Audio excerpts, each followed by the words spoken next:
speech, it can escalate tension within the community and then also other stakeholders who engage with us, right? So it may be you thinking I'm doing something, and especially for people who I'll say manage, or the teams that manage sort of our official accounts. These are things you need to think about. Sometimes you have both accounts on your phone or on one device, and in switching between accounts, you may be in a hurry to post something maybe on your personal account, and the next thing you know, you've posted some other thing on the official account, which is not representative of what the community stands for. Those things are very important, and they happen more often. We see it all the time. You sometimes an official or an organization posts something, you're thinking, this can't be right. So you need to think about it, and just maybe that one post or anything can create so much tension within the community, because then somebody says, oh, so you mean that we did this, oh, you mean that I did this, and it can bring out more issues than we intend to, and then put us apart, which is not the intention. So don't put dehumanizing or inflammatory labels or disputes into public spectacle. More and more we see this, and it's important that as a community, within our organization, we have ways of dealing with any internal issues or disputes which arise. And so it's always important that if you think that maybe you can't deal with them by yourself, you approach the right people, the imams, the execs. There are so many people who you can approach to help you to deal with any issues that come up. And do not expose families, children, or vulnerable people unnecessarily. Okay, it's really important when we attend Juma or any other event. Sometimes you take a video. You may be just taking a video of yourself, right? And I see it all the time. Sometimes I go somewhere, somebody puts their camera up, I just turn around, because I'm not asking you to post me online, and we do that so casually without thinking about the people that we are posting online. Okay, so be sensitive to what you are posting, even if it's a video of yourself or of your friends and you're taking pictures and there are people in the background. If you're going to think about, oh, who else can be seen in this? And there are simple tools on your phone you can use to blur people's faces, make sure they are not in there. And sometimes people in the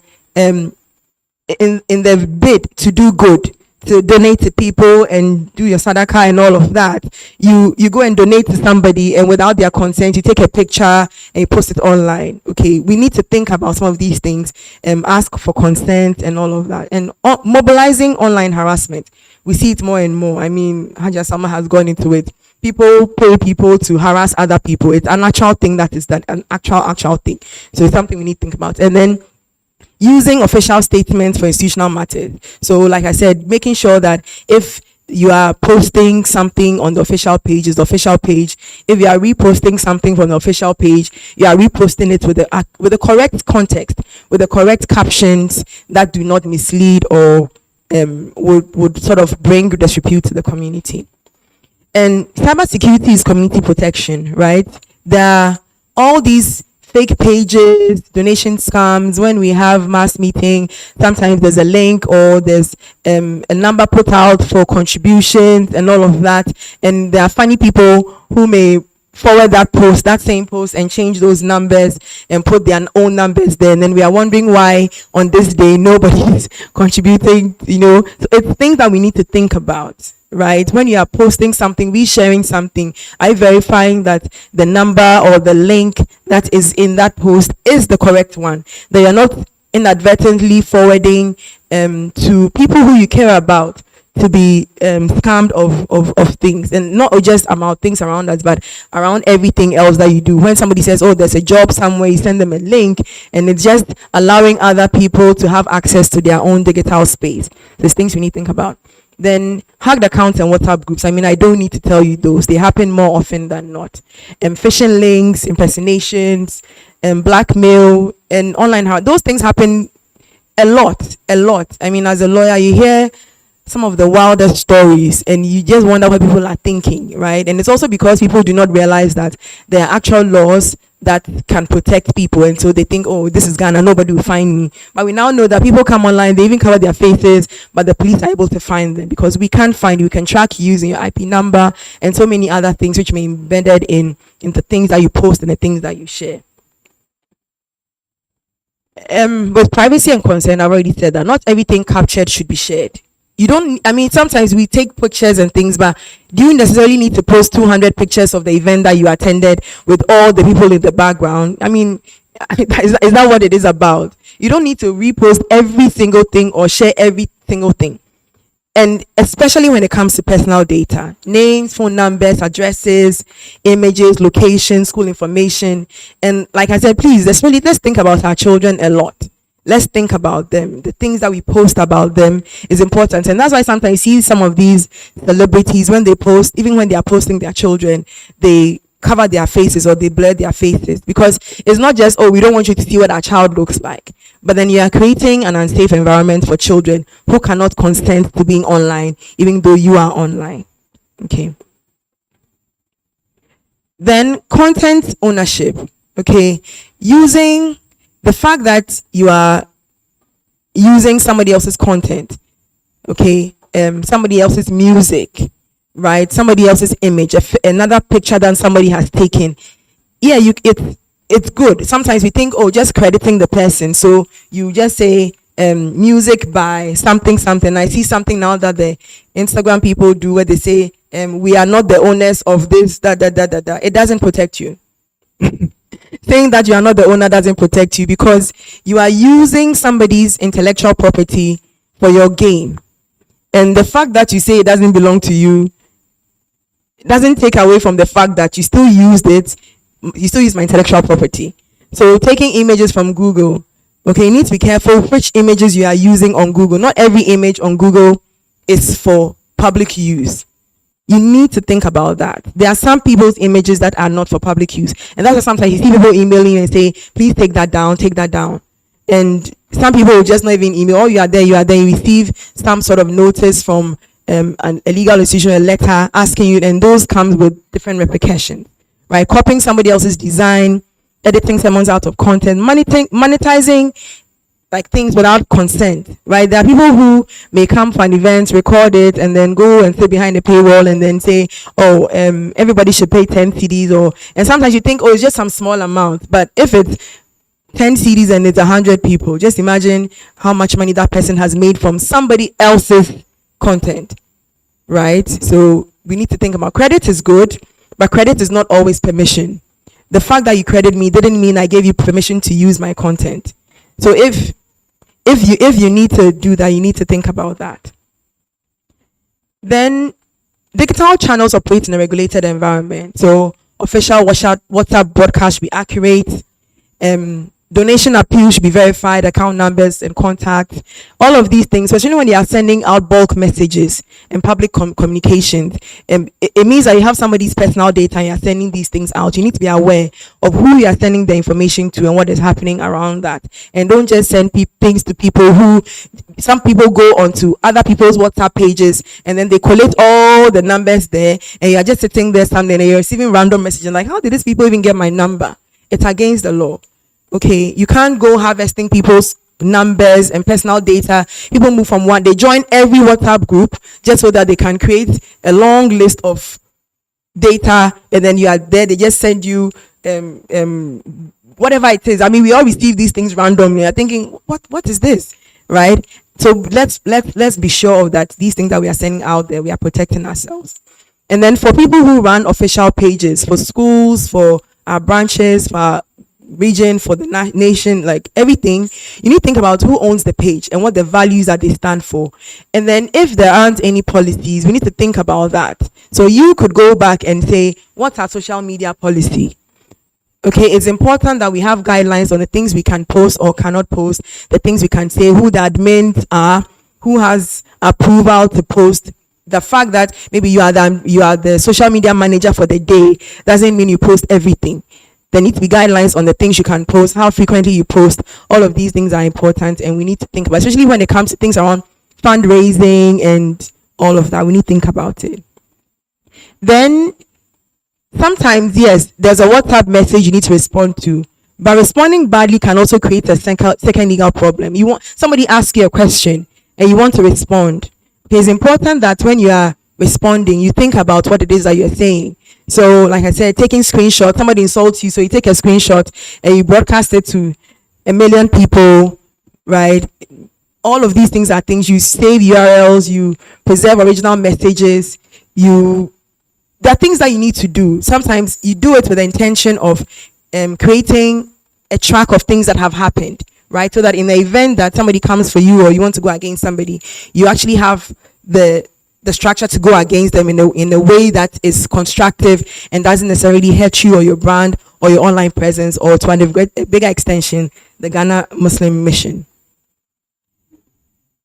So the last thing I want to talk about is, I call it the pre-post legal checklist, right? When you want to post something, you need to think truth. Is it accurate? Whether you can verify it, whether you have permission, whether it exposes somebody, whether it shames or exploits, whether it's respectful, whether you have the rights, whether it exposes some risk in terms of security, whether you are authorized, and ultimately whether it serves the mission, right? You need to think about that. And if you are not thinking about the mission, at least think about Islam. So if the answer to any of these questions are unclear, you need to take a pause and rethink, and don't be in there. I'll say that for me, when it comes to social media use, the major takeaway is that do not be in a hurry to post. Don't be in a hurry to post. Think about it. And even though there's lawful digital influence, the law gives us boundaries, but our values is what gives us direction, and we should keep to that.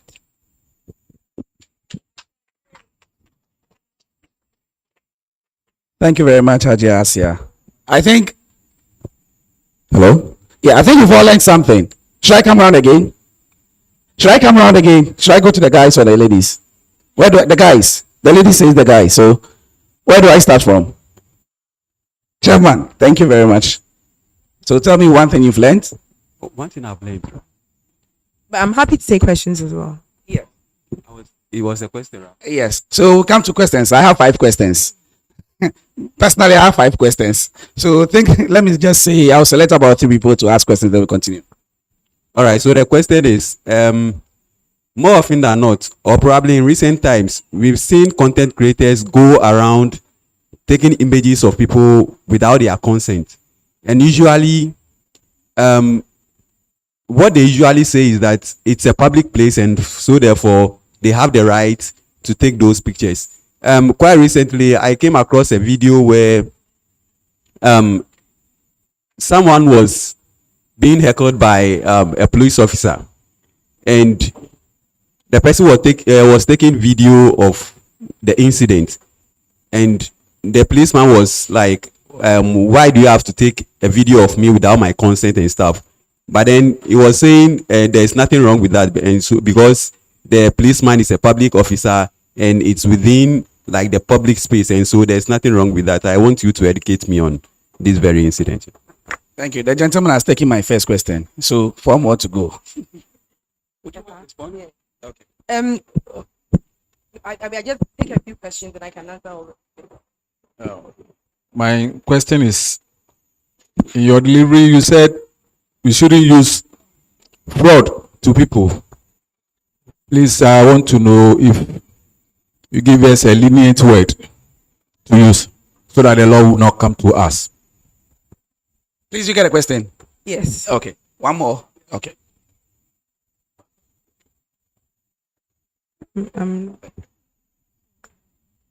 Please, my question is, we are not supposed to take a video of somebody without their consent. What if what the person is doing is illegal at that moment, and you are trying to take the video to show to like a legal person for evidence, and it's not with the person's consent? Because if the person finds out, they might stop doing what they are doing, and these people too need to be shown to the authorities. Thank you. Thank you very much. I think let me take those 3. Yes. So with the first question, with regards to taking videos of public offices, okay, context matters, and I'll give you a very legal answer. It depends. Okay, context is a very important part of the law and how it's treated. Okay, the question is what is happening in that moment. What is happening in that moment is important. And it probably ties into the last question about somebody doing something wrong. Okay, in the world that we are in today, sometimes you feel you are being harassed or targeted, or there are things which are being done against you, that you want to make sure that in the event that you make a report, you actually have the actual evidence to it. Okay, so it's important that you think about that. What is happening in the moment?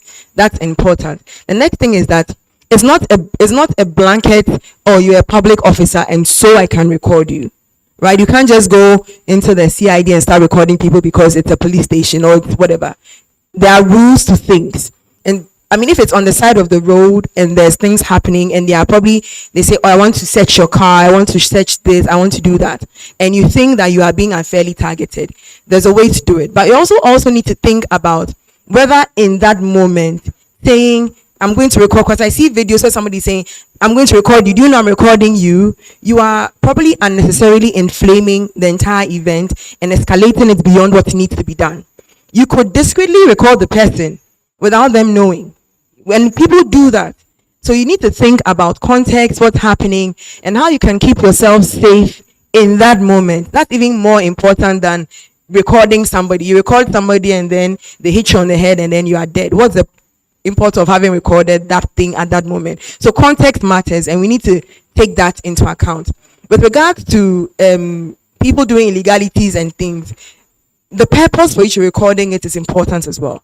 I see things where somebody records somebody they believe is doing something wrong without context, and then their next recourse is to post it on social media. So it's not because they are interested in making sure that that act is being fixed or corrected, but it's more about creating viral content and not necessarily reporting the wrong. So that is what you need to think about. Why am I recording this thing? So that I'll be the first person to have seen that this happened, right? But are you recording it to go make a report to the police and provide that thing as evidence for that? Because if it turns out that the thing you recorded, there was some context that you didn't capture, it was a 5-minute event and you caught 30 seconds of it, and now the person is saying you have defamed me, because now they come up with the 5, and we see sometimes these things happen. Somebody records just a snippet and then now we see a longer video and like, oh, but that actually wasn't what it was about. So those things are important. And the question on, Sorry, before you proceed to that one. So in an event like this, obviously there are participants and I've taken pictures. I want to post. How do I seek their consent before going ahead? so generally, what if I'm organizing an event such as this is, you would, as part of signing in, you would tell people we're going to be recording and sharing images. Let us know if you're not comfortable with us sharing your image. I go to events and I say, please don't take a picture of me and post it. That please, I go and I say, please don't take a picture, and I go to the person and say, please don't take it. And so they would video around you. I mean, people know how these things are done. If you're uncomfortable, if you're in a space you're uncomfortable about being videoed or your images being shared online in a specific context without you being comfortable, go up to people and say, I'm not comfortable, please don't share my video. But when people are signing in, it's usually the first part, or maybe before the event starts, you could have a general announcement and saying, we are recording or be sharing things online. Let us know if you are not comfortable. So it's more of a negative consent than a positive one, but you can do that and say, let us know if you are not comfortable with us sharing your image. And if people come up, when you take videos or you remember them, and then when you are editing to share, you sort of take them out and things like that. It's an easy way to go around it. As much as possible, unless you have concrete evidence, don't do it. Okay, don't do it. You could, if you are interested in calling somebody a fraud, you may actually say what they have done and not resort to, maybe they took this amount from me and didn't give it back, or they said they were going to do this and they didn't do that. But don't say you're a fraud, you're a scammer, you are this, because the thing that they did may not stand the legal test for the definition you may apply to them. And that's what you need to think about. So you will want to describe an event rather than label people if you are not sure what the legal definition is. Okay, I think I have 2 more questions. One here. Assalamu alaikum warahmatullahi wabarakatuh. So my question is, where does investigative journalism, like ANAS, let's say lawfully, where does it stand? Or where does it stand? If, say, let's say someone has taken it upon themselves to be doing that on social media, yes, because for them, I think it's accepted not on social media, but then moving it to social media, where does it stand? One more question. Salaam alaikum. My question is, you were saying that you can't take somebody's content, like you, even though you have given credit, the person hasn't given you the permission. So, like, how do you go about that? That's actually a very easy one. You can send them a DM, send them a message and say, "Oh, are you happy with me sharing this to my followers?" I mean, sometimes people post things and we now know. I mean, I know when you post something, you can limit and say nobody can repost it.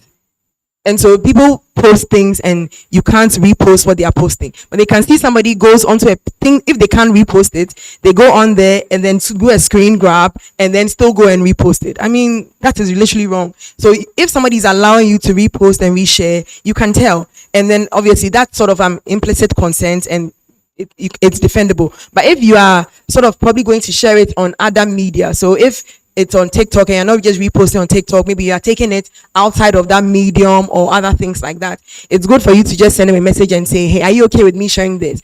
I saw some YouTuber saying he put up a video on his YouTube and in 10 minutes people had already cut it up on and posted it on their TikToks, and the ones on the TikTok were making more views than he did, and that is obviously very wrong, right? So those are things that you need to consider with things around investigative journalism and stuff like that. So there are, I mean, it's not just everything goes, right? So for the analysis and things, there are boundaries, there are journalistic ethics and things that they need to comply with, even in doing that. And that's why if somebody believes that those things have not been done right, journalists have a right to investigate issues that they deem of importance, national importance at that, or societal importance. So they may go ahead to do that, but they have to do that within certain ethics and boundaries, right? There are certain things. And so if you believe that the journalist doing that did not comply, then you are at liberty to bring an action against them, and people do that.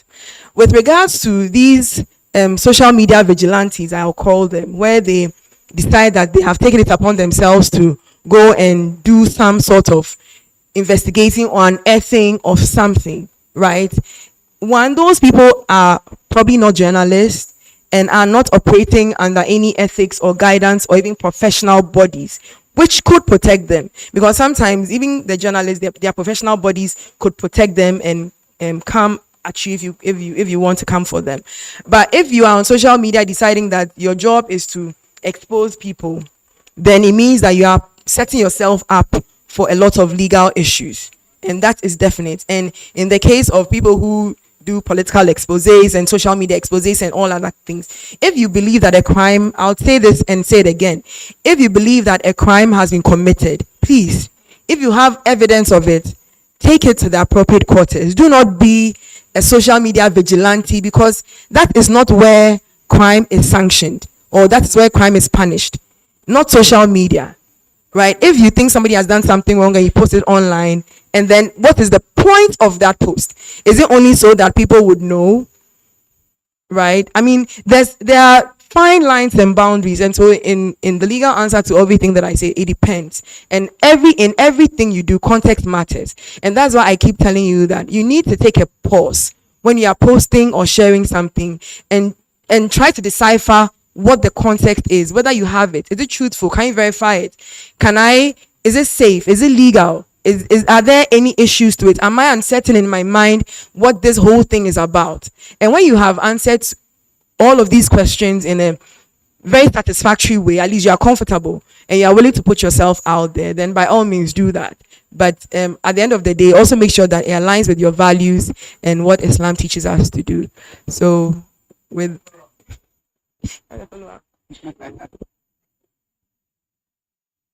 Yes, thank you very much. So my follow-up question is, let's say the person has done the expose and then everything seems to be right.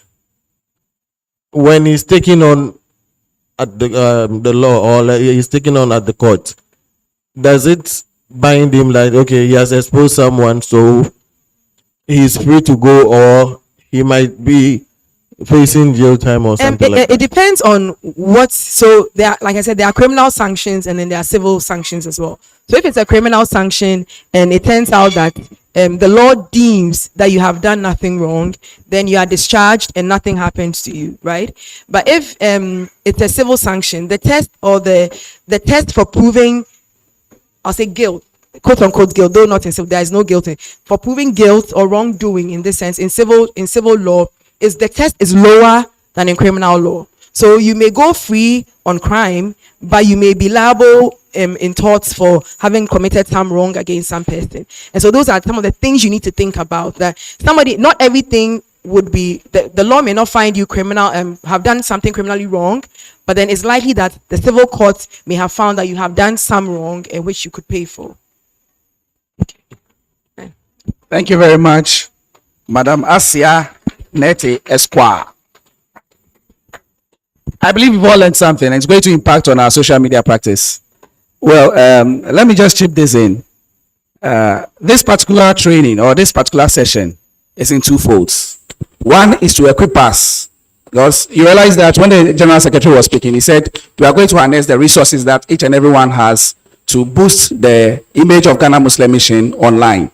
So in order to do that, we need to empower all of us. We need to empower ourselves. Then secondly, we are all going to be ambassadors. And you realize that we've picked Hajiya Selma's topic to a righteous identity online.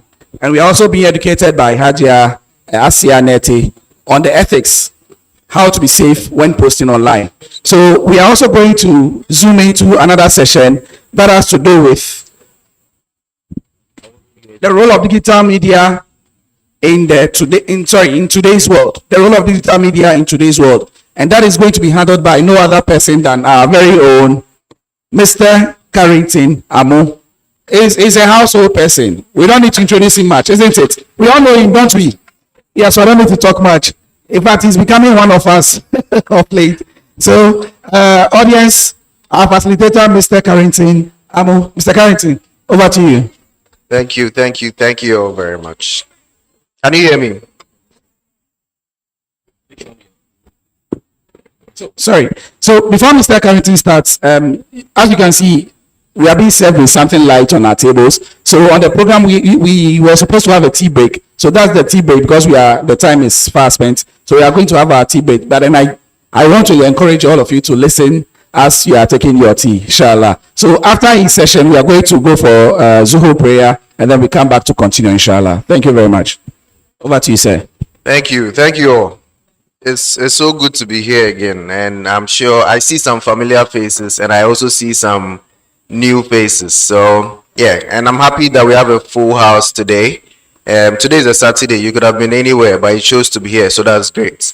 So I also want to thank our speakers, the previous speakers before me. Esquire, thank you very much for all the insights, and our other speaker as well. There's something that Esquire said that I also want to touch on, and a few other questions that you brought up. So I'll be talking about that in a minute. But before then, I need to time myself, because we are doing a lot today.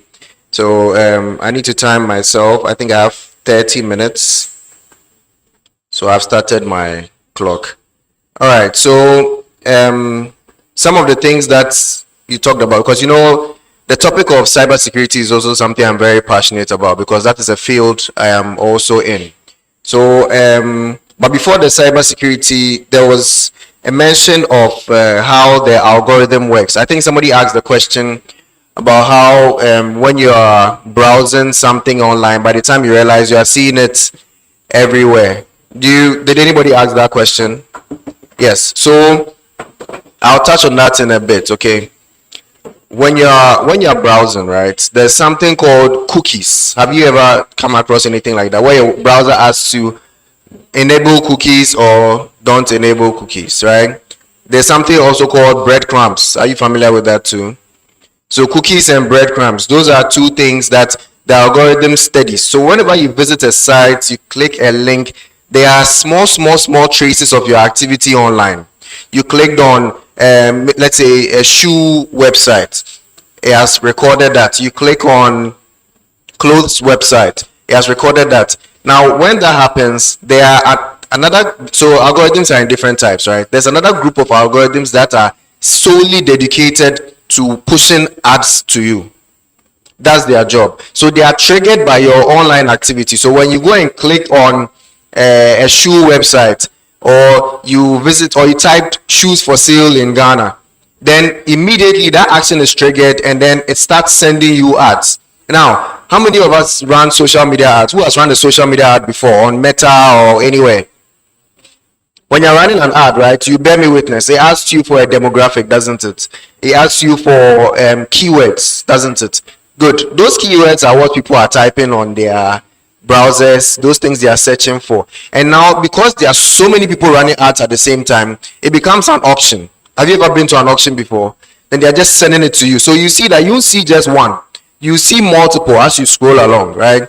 So that's how the algorithm works. So to answer the question, whenever you see these things, it is not magic, it is not juju, it is just simply algorithms studying your online behavior, and then they are bringing the stuff to you. It also does network profiling, right? It knows your friends, all the people you add online, who you speak to the most and all that. So if, what's your name, please? Fatih.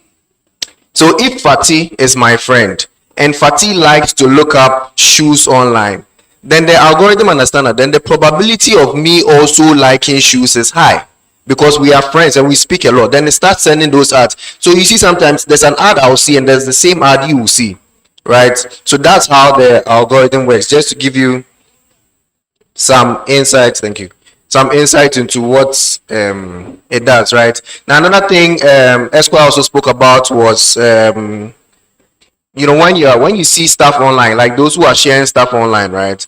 One of the things you should keep in mind is if, let's say, there's explicit content that has been leaked online and you are sharing it, you are an accomplice. You are part of it. So if in an event where maybe there's a legal action being taken, you will also be part of it, because once you are sending it to your friend, maybe you saw some, Charlie, see this new release, and you send it to your friend, you are an accomplice. You are helping in facilitating the dissemination of this information. So that's one thing you should also keep in mind. Now another thing was someone asked the question about if there's a group and then you take a picture and then you post, right? So my company, one of the things that we do, I write policies for the company, cybersecurity policies. Now, one of the things that we do is before we go out, I'm in a marketing team, right? So before we go out, we will take pictures, we'll interview people. So there are two ways. One, a photo release form. So we have a form where we'll have you sign, especially if you are coming to you or your shop to interview you. There's a form you sign. When you sign that form, it gives us permission to use your content for social media or any kind of ad that we want to do. Another thing too is we'll take a video. If we are taking a video of you, we'll take a separate video of you permitting us to use your content. So that's some of the things you can keep in mind, because most of you here are into social media and all that. So keep it in mind as part of the strategies. And the final thing I'll say as a top up to what Esquire said was there's a story, right? I have a story, a real life experience. This happened last month. There's a friend of mine who was buying something online, right? And this thing was about $5,000 for one device. And he paid the guy. And the guy disappeared. For months, they were looking for him. For months, he couldn't find the guy. He did all the right things. He went to the police. And when he went to the police, I think they gave him the last known GPS coordinate. So the last place that the person was. So it's like, we've given you this information. That's it. And then he goes to, so let's say if it's Sakumono, he'll come to Sakumono, and how will he find the guy? Because Sakumono is big, right? So the guy decided to take matters into his own hands, and he created a poster, put the guy's picture, and put wanted, and then started sharing it online. Now you see, the problem with that is one of the facts is, yes, he did steal the money. But so I called him. When I saw it, I called him. He posted on Snapchat. I called him. I'm like, bro, take it down. It's only the police who has the right to declare somebody wanted. It's only the police. So if somebody has stolen something from you, no matter what they've done to you, you can never declare somebody wanted. So he did. So he took it down. But unfortunately, the thing had already gone far, because friends want to help friends, right? So everybody started sharing. And just know that you are sharing, you are part. You are an accomplice. So they were just sharing and sharing and sharing. And finally, the guy got frustrated. They managed to get the guy. Right now, he has paid everything. Now it's like, now I will sue you for ruining my name. So as we speak right now, it's an active lawsuit, and they're suing my friend for 2 million Ghana cedis for defamation. Right? Now, how fair is that? You stole my money, and now you are the one taking me to jail. But then that's how it works. That's how the law works. You have no right to declare. So these loan companies will be putting people's pictures out there and everything. It's just because we don't understand the law, or we are afraid, or we don't want people to know that we want to take a loan. So we are afraid to report them. But you should, because they have no right to put your picture out there. It's just the police who has that right, or maybe if you are authorized by any legal system to post that out there. Okay, so let me not move away from why I'm actually here. So give me a second to share my screen.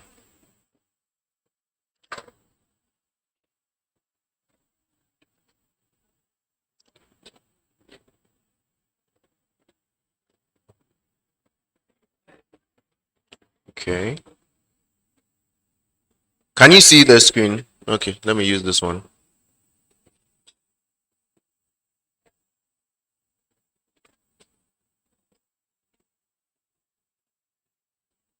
Okay. Let me test. Okay. All right. So today we'll be looking at the role of digital media in today's world. And then there's going to be lots of workshops, okay? Because by the end of today, I want all of us to be digital media experts, right? Everybody should have a skill by the time you leave this place. And those who were here in my previous session, you know I'm very hands-on. In our last session, I don't know if you remember, we built a website right here using AI, and we did some very, very interesting projects. So today, we're going to do a couple more interesting things. That was why I sent a communication earlier that you should all have Canva accounts and also come with your laptops and your phones. So while you are eating, you're getting two things. You are feeding the body and then you are feeding the mind. Okay? All right. So we'll do another workshop on ethical content creation in Islam. We'll do some brainstorming and then some alignment. Okay? But before we move into the role of digital media, I need you all to scan this QR code for me. Now, when you scan it, you get a small question, just 2 questions. Answer them for me, and then we'll address them at the end of the session.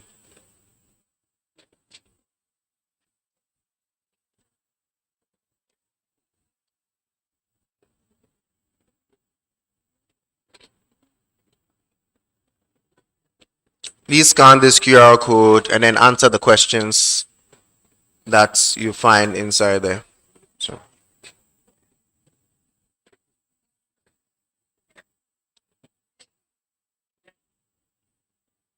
I'm seeing the results. Very good.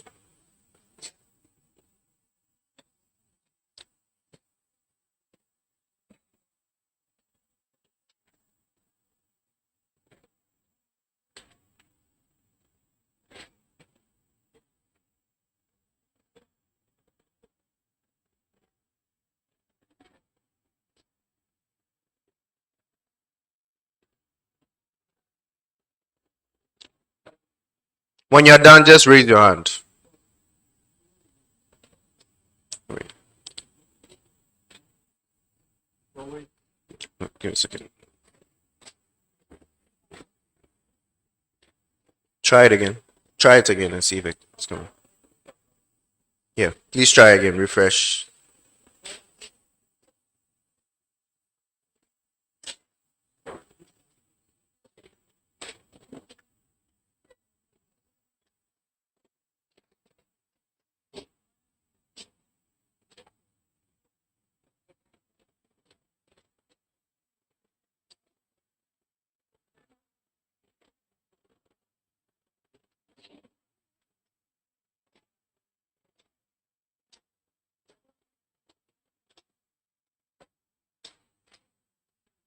Is it working now?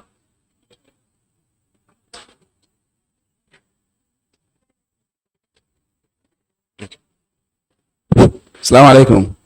So we have 2 Wi-Fi signals around. We have AH Starlink and then AH backup. 2 of AH backups. So that's 3. The password to that SSID is verified. Verified. So if you want to connect, just select any of them and then enter the password verified. Thank you. Thank you.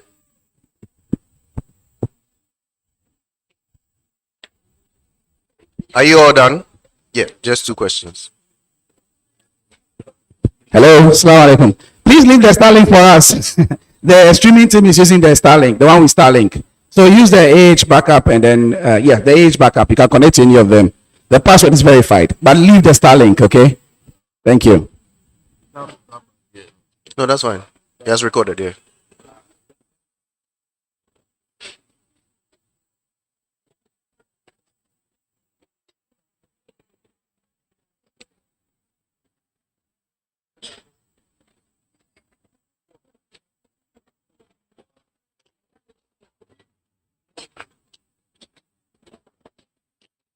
So I have 15 minutes, right, for this first session before it's time for prayers and before we move into the next workshop. This 15 minutes is just going to be plenary talk, okay? I'm just going to have discussions with you. I'm going to engage you, but then in the workshop, we're going to do some actual activity. So that will be after the prayers, all right? So keep this in mind. If you are done with this, just raise your hand so I know to move on to the next thing. You're done. Okay, great. So now the question. Who posted on social media in the last 24 hours? Just raise your hand.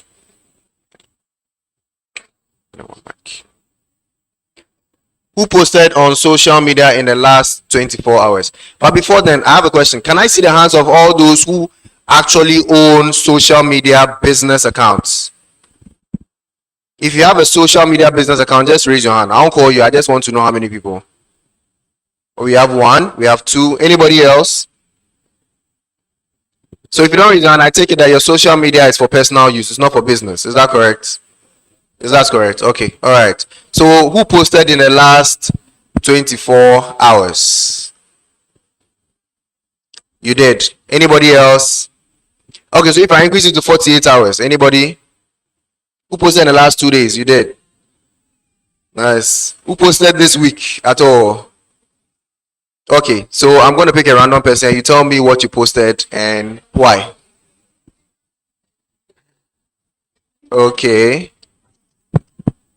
Can you tell us what you posted and what was the reason behind it? Okay. I posted my son because he was celebrating his birthday. Because you're celebrating his birthday. That's nice. That's cute. So on which platform was that? WhatsApp. Okay, nice. Anybody else?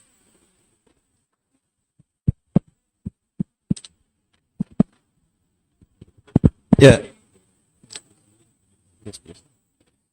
Yeah, I posted it has to do with charity work. Charity work. Yes. Okay. Yeah. You posted a charitable event. Was it an event or was it an activity? Both activity and event as well. Both Nice. Instagram and TikTok and Twitter as well. Were you posting on behalf of a company or just yourself? Yourself. Okay. Okay. So we have a philanthropist here. Anybody else? It looks like I saw more hands when I asked the question, and then the hands reduced when it was what you posted. So right now, I'll be with you shortly. Yes. What did you post? WhatsApp and TikTok. What was about it? Today's event. About today's. Oh, nice, nice, nice. Thank you, my boss. What did you post, and what was it about? I posted guidelines, how to seek for rams for the sacrifice, because I'm a farmer myself and I sell rams. So now people have purchased, you have to give them guidelines to be able to do the right thing. Yes. Oh, nice. So you posted about how to seek for rams. Nice, nice. I think there was one hand up here. Yeah. I posted about the benefits of the first 10 days of Zulhijjah and then the program, today's program. Today's program. Okay, thank you. Thank you. So I see that we have a lot of active people here, but then the number of people who have not been active this week is a lot more than those who have been active. Is there a reason why? So now I'll call anybody whose hand was not up. So you explain why you haven't posted in the past 1 week. I think that's fair, right? Okay. You knew it was coming to you, so I'm glad you are prepared. Oh, nothing to post. Come again? Nothing to post. Nothing to post. So about your life, about your business, nothing. Or it's going on, but you want to keep it private. Okay. Anybody else who didn't raise their hand? My boss. You don't post at all. Eesh. Nice. I see. My boss. What haven't you posted in the past 1 week? Well, I did post it though, but the concentration was on the food. So Oh, I see. So you're feeding and the body. I actually posted about the event, today's event. Oh, I see. I see. Now, what platform was that? WhatsApp. Did you get a lot of engagements? Okay, nice. That's good. So, all right. So the business owners, right? There were only two. Those who are running businesses, there were only two, right? So now let's go and see. Let's see the results of this poll that you did. Okay.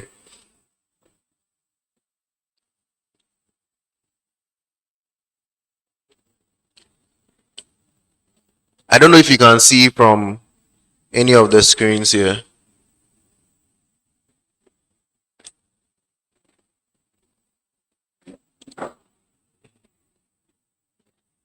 Okay.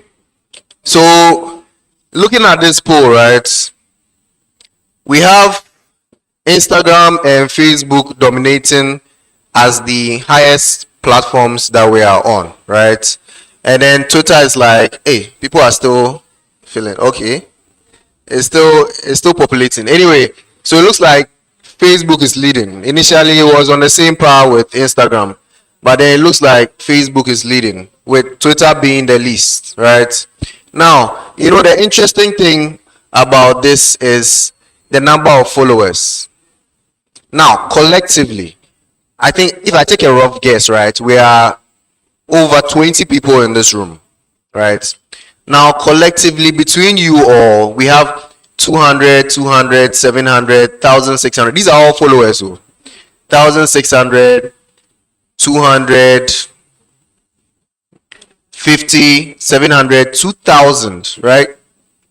There's 100, there's 2,145, there's 619, 200, and 5,000. Who has 5? Who has half of 10K here? Help me promote my business. And then there's 500, and then there's 1,000, right? Looking at these numbers, right? Imagine if every single person here posted today's event. Can you imagine the number that will be in this room? You have 10K. Did you feel it?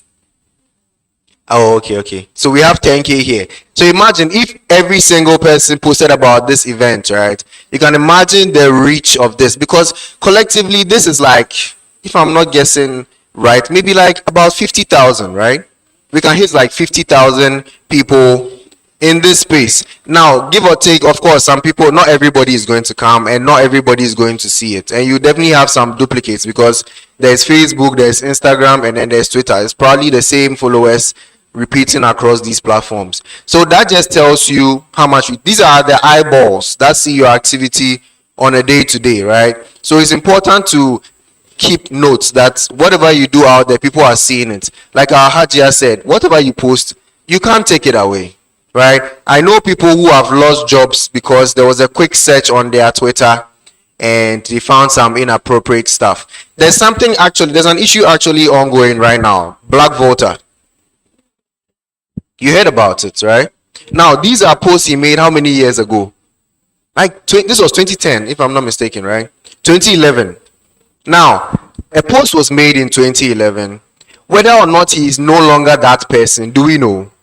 Whether or not he has changed and given his life to Allah, do we know? But then today, he is bearing the consequences of something that was done over a decade ago. Today, like literally today, nobody wants to do business with him anymore because of something that he posted in 2010. Who heard about the Paystack incident? Similar thing. The co-founder of Paystack. Who has used Paystack before? It's a payment platform for business owners. I recommend that you actually sign on to Paystack, to help manage your Momo and then card transactions, especially if your business is online. What, you heard about the Paystack? You've used it before. Okay, great. So yeah, the co-founder of Paystack put a lot of derogatory comments in his youth, right? But today it's affecting his image so much that he has been removed from the board. So all his hard work, all his efforts, all his successes, all gone because of tweets that were made several years ago. And that's the same thing that's happening to Black Voter today. So, like Ahaja said, it's imperative to be mindful of what you put out there on social media. Is that okay? Now, let me quickly touch on some of the things I have so that by the time we are done with prayer, we can just come and continue.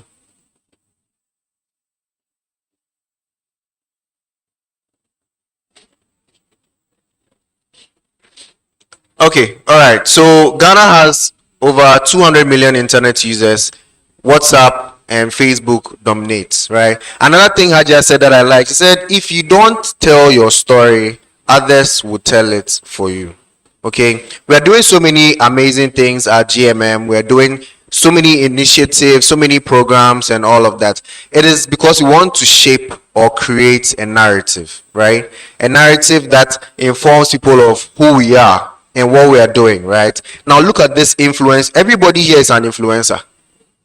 Even if your followers are 10, you are an influencer of 10 people, because you see, whatever you are doing is having an impact on the people who are seeing what you are doing. And we are all ambassadors of GMM.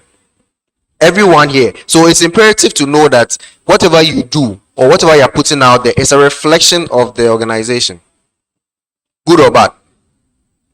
So it's important to know what you put there. Now, when we talk about creating social media content, right, it's broken into 3 parts. And these 3 things are not things I said. These are coming directly from Meta, the owners of Facebook and Instagram, right? There was a seminar we did with them, and then they literally told us what works. If you're on social media and you have a business, right, and you want more reach, you want more, something we call dwell time, right? There are things that you're supposed to do, and that's what I've put here. Your video or your content must be broken into 3 parts. Just 3 parts. The first one is relevance. Relevance talks about this thing I'm posting.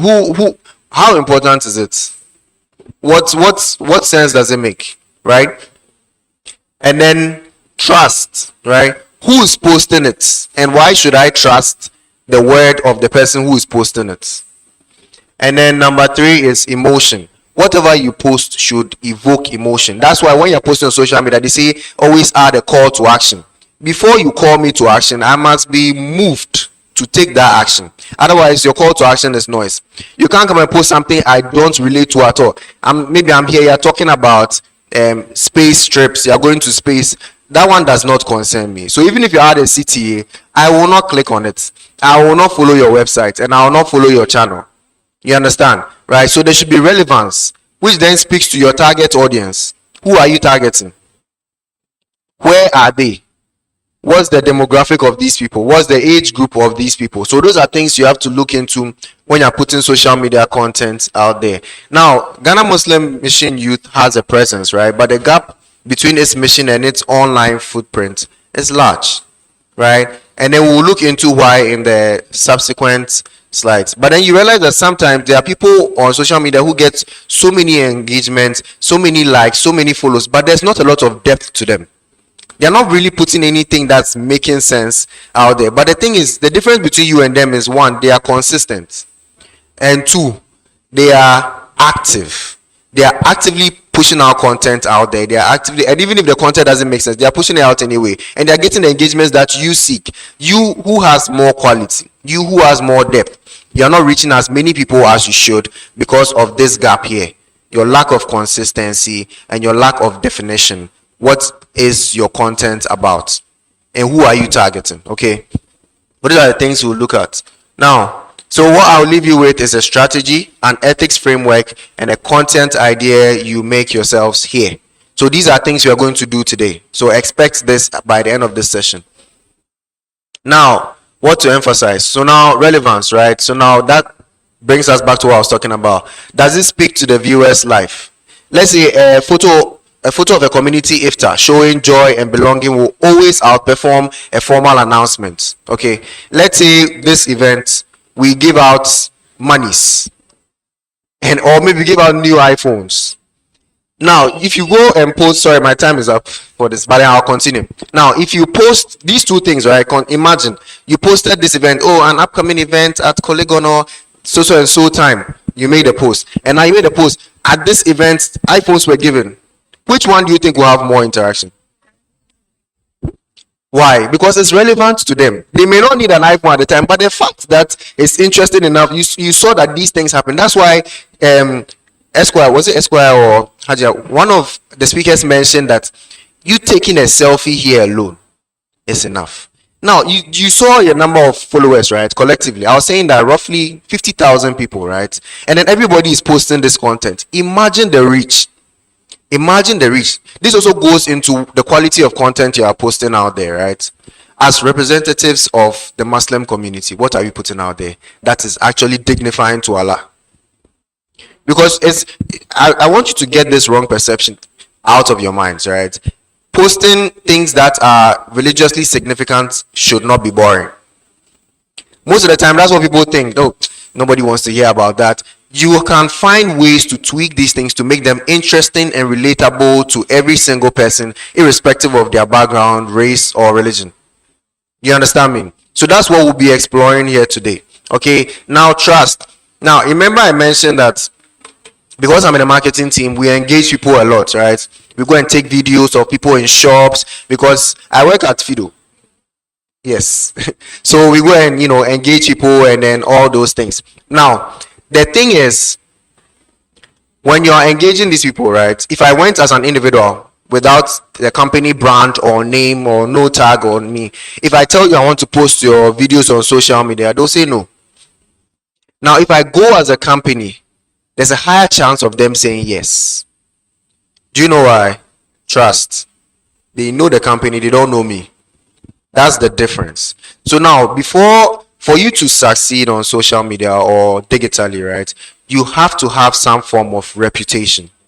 People should know you, that this is what you do. These are the things you are known for. So you see this person, haven't you seen someone like, this guy, I've seen him on social media before, or this person I've seen? It's the recognition. They've built an impression and they've built their brand inside your mind.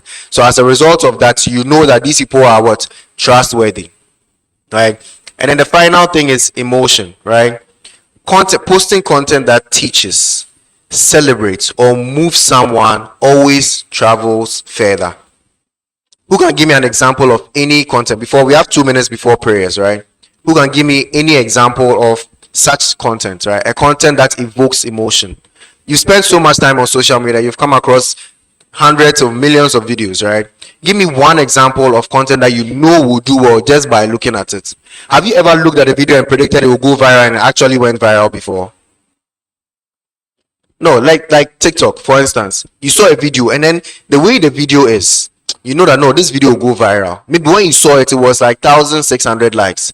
You went and came back and you saw that it's blown. 1 million likes, 1 million views. Everybody's talking about it. Your colleague at work is showing it to you. Did you see? Oh yeah, I saw this video already, but it wasn't having this many likes. Has that happened to anyone before? It has happened, right? A lot, right? Exactly. So these are things that you should keep in mind. So before the prayer, ponder over these things, because when you come back, we are going straight into the workshop. We are going straight into the action. And I'm hoping that by now you've all created your Canva accounts, because today we'll be designers. Today we'll be social media influencers. Today we'll be digital marketers. And all that is happening today. Not tomorrow, not the next session, today. So come back from prayers with a much more, with much more enthusiasm, more drive, because you're going to get into the action when you come back. Is that okay? All right. Thank you so much for your time, and I'll see you.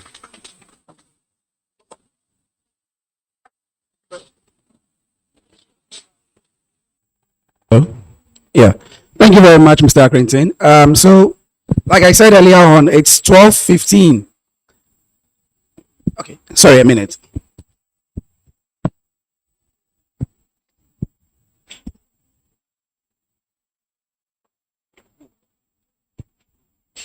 Okay. Assalamu alaikum. Can I have your attention, please? Yes.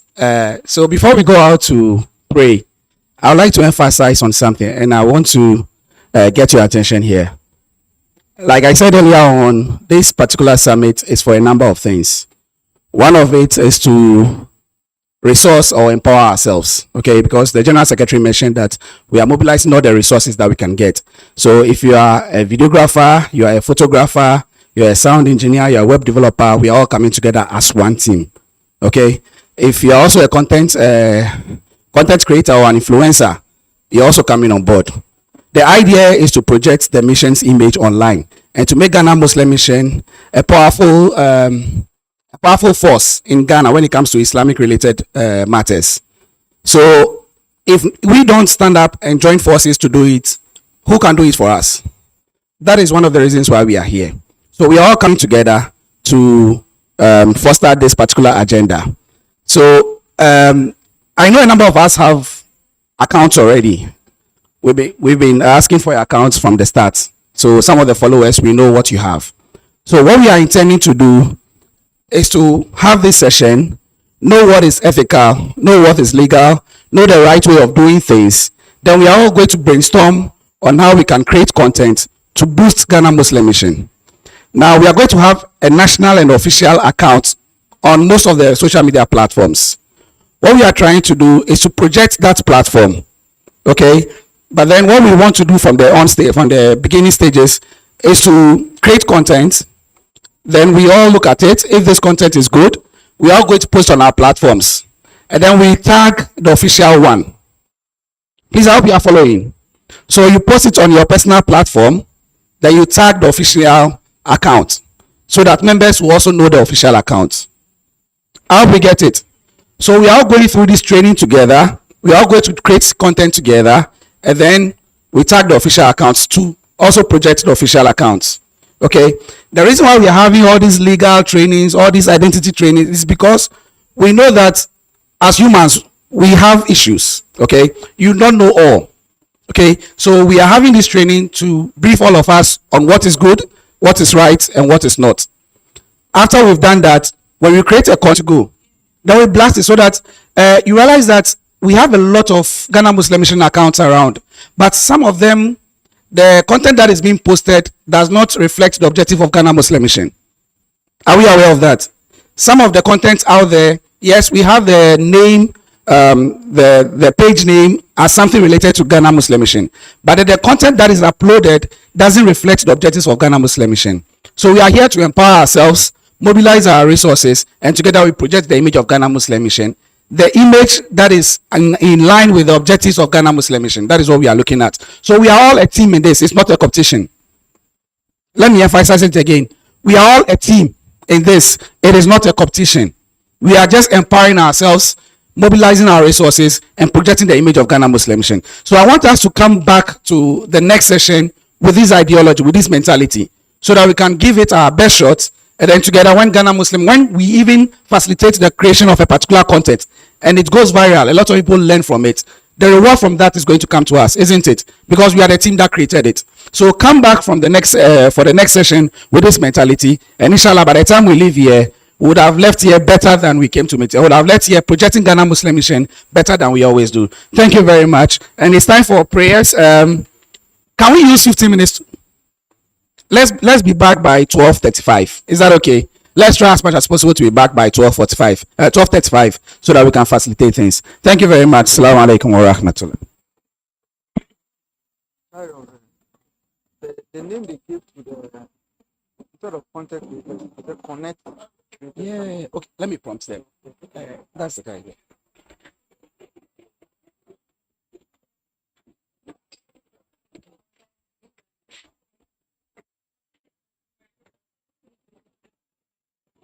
Pacho, I beg, the one created a YouTube. Are you the one created? There's a mistake on the spelling. Did the name?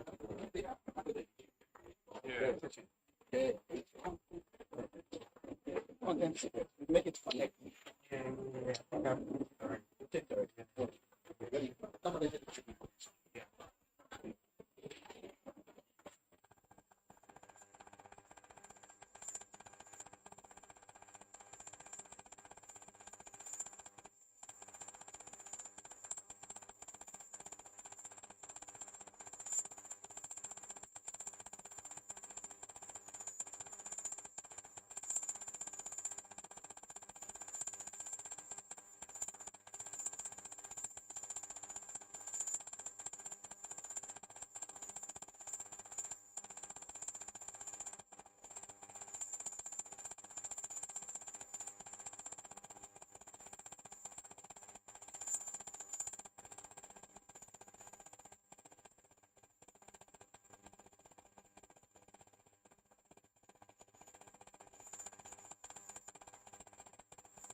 Hello? Hello? Assalamu alaikum. Please, those outside, we encourage you to get inside. We are about to start. If I do it this way, will it work? It will go to my back. Okay. Oh, this is correct. Yeah, this is better. This is better. Okay, can I get there was a mic here. Okay.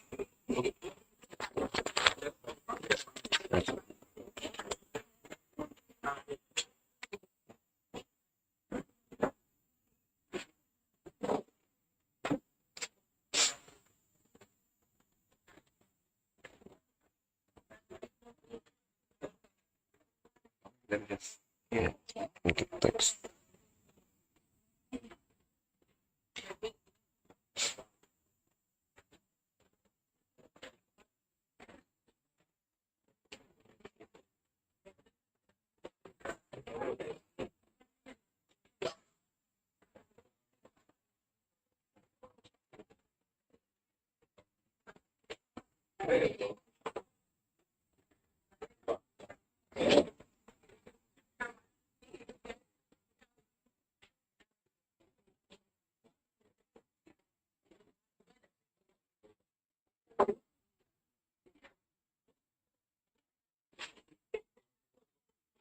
I asked the guy, the seller, he said, unfortunately, it's out of stock now, but he can order on demand.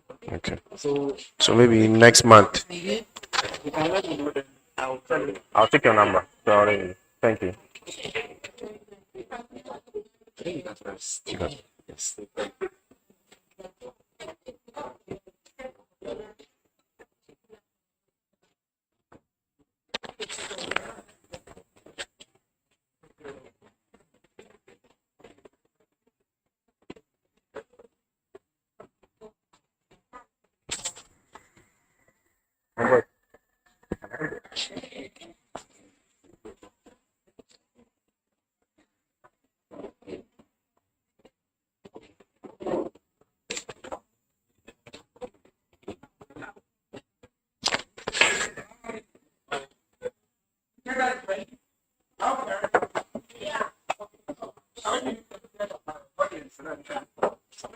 Thank you very much. You're all welcome back. So we're trying to work on the sound because there's a video I want to show you before we get into the workshop. Okay.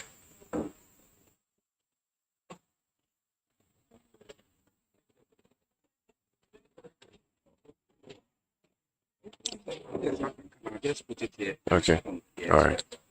Okay, so I'll play from the PC with the mic. So I'm gonna put it. Okay. And it's, yeah, Bluetooth. yeah. Which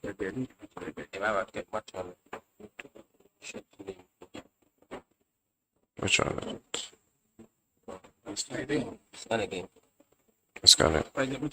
Yeah. Yeah.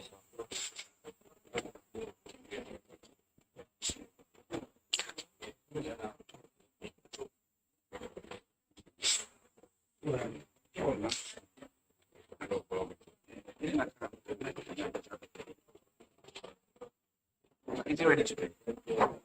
Yeah, it's ready to pay. Okay. Let me use this. All right. Okay, so I'm going to play this video. If we can pay attention to this video, please. Are you ready? Okay.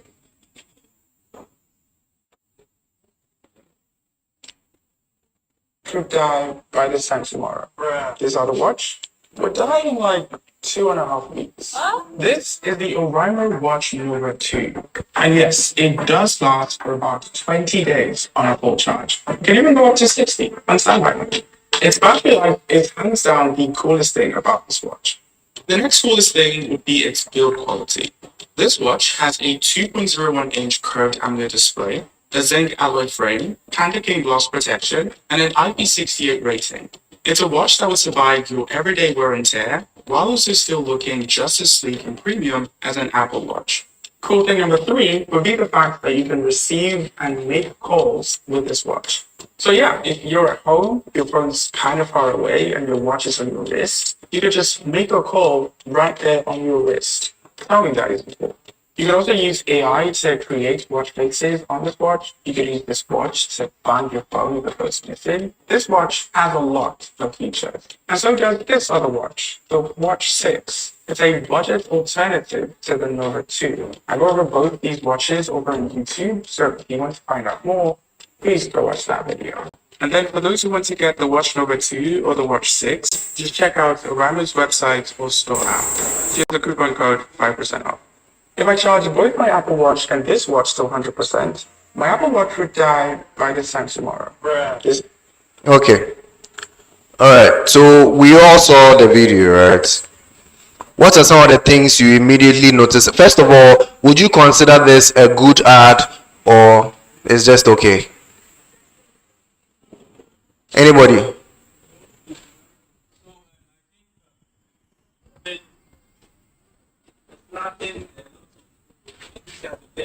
Emotion to carry on with it and to get the audience, enthused about it. Because when I noticed the likes were 12 since 11th May. So it looks like the engagement and also probably there's a problem with the distribution of it. Okay, that's a very good observation. Anybody, what do you think about the ad you just saw?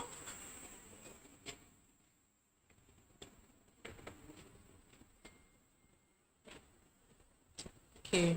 I think it's a very good ad because in our generation, everyone would want to have a smartwatch, and the comparisons he's making will keep someone who just come across the video glued to it. So to me, he got me engaged. So I think it's a very good ad from my point. He got you engaged. Yes. I see. What emotion did this evoke in you, this ad? Okay. I was interested. You were interested. I can say that's the very first thing. I was interested. I wanted to know more about what he was talking about. And even seeing where he placed I watched until I saw where he placed the smartwatch in the bowl of water. Even that also got me more interested. Nice. You are right, and he's also right, because you see, he pointed out that it lacked enthusiasm. So for him, what can drive his emotion is enthusiasm. I have to see that, I want to see this action, this effect moving here and there to drive my emotion. But for you, you liked it because you saw that he actually demonstrated what he was talking about. So now compare this ad to a flyer.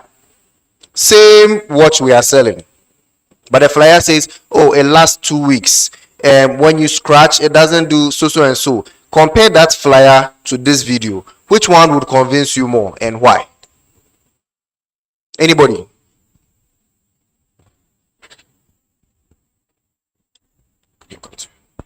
Well, I think the flyer would, because with the flyer, you don't have to sit down to watch it for it to, spend, let's say, 2 minutes of your time or 1 minute of your time. You just look at it, and then with the visual effects of the flyer, if it's eye-catching, if that engages you, and then you get a quick read about it. So there's no need to, prolong and follow and try to understand. But with this, you are just comprehending. You are just reading and understanding. My boss doesn't like this guy. He has a personal beef. Yeah. You can tell that there's a personal beef with this guy. When we close, you tell me what he did to you so that we can. But yeah, that's an interesting perspective. So you prefer a flyer because you don't have to spend much time before getting the information out of it. Upon looking at it, you get the information. Is that correct? All right, cool. All right, so we are yet to see the flyer in question. So it's an assumption. But like you are saying, as if he has a personal beef with them. Because we've not even seen how catchy the flyer will be. So we are probably he is getting a very catchy flyer compared to this very one. Yeah. So I would say it depends on the flyer. You understand? If that one is more convincing enough than the video, then possibly we'll choose that one. Okay, there's someone. His hand was up for a while, so if you can give it to him. So I would also like to add that I'll prefer a video to a flyer because with a video you get to see hands-on usage of the product. You see all round. And you, even if you can't read what is being said, you can hear it. You don't need to take time to read all through the flyer before you get the point. So I think I'll prefer the video to the flyer. Okay. That's what you wanted to say. Anybody else? Okay. Sorry, so we'll get you on the next one. Yes, I think the video is okay. And you see, sometimes depending on what you are advertising, it's just a watch. It's not a medication or anything that you have to emphasize, put more, forces into it. It's just watch. And then there are so many products of assets such as watches. So he's trying to make you understand, not just written behind it waterproof watch, but this practically has fetch water, dipping the watch inside it. It might not take it. Waterproof watches it takes much time for water to get into it, but this one just short time. It might not be original, but he dipping it in the water just for a minute, at least he has signaled to you that it is good. Besides that, the manner in which he says it, he's sitting, he relaxed, based on the product he's advertising, I think is good. And thank you so much. Okay. It's like there's a rebuttal. It's not easy. Okay, so looking at, first of all, the reason why we go to shopping apps. When you go to shopping apps, you hardly see videos. You see the thing. First of all, you actually don't doubt the credibility of the shopping app because it's well assessed and the quality is well assessed before it's being placed there. So first of all, the question that comes into mind is quality, credibility. That's from let's say the supplier or the one you are purchasing from. So looking at the reason why I prefer a flyer to it, first of all, you don't need a lot of data to download a flyer. And the sharing of a flyer will go more than a sharing of a video because with that, you need a lot of data to download and share to the next person. Thank you. My boss, are you in finance by any chance? Sorry, I didn't catch your name. What's your name? Lukman. Nice. So me personally, I would prefer taking a screenshot of it because first of all, I don't own a smartwatch. So if it appears on my FYP, I'll just scroll, or I'll assume that maybe one day or maybe tomorrow I'll get a smartwatch, so I'll screenshot it to be easy for me. So maybe tomorrow I'll get more data to go through it, to watch the video carefully. But speaking of screenshots, right? Almost all of us here have screenshots on our phone. How many of us have gone back to the screenshot? How many of us? Truthfully, you would take the screenshot, but you would never go back. You took a screenshot too, but to find it is another thing. Yes. Anybody else? Like we have some interesting perspectives here because Lukman is saying that you prefer a flyer to a video like this because he's taking three things actually. He spoke about enthusiasm. He spoke about the fact that when you see a flyer, you immediately know what it's about. You don't have to spend a lot of time. And then number 3, data cost.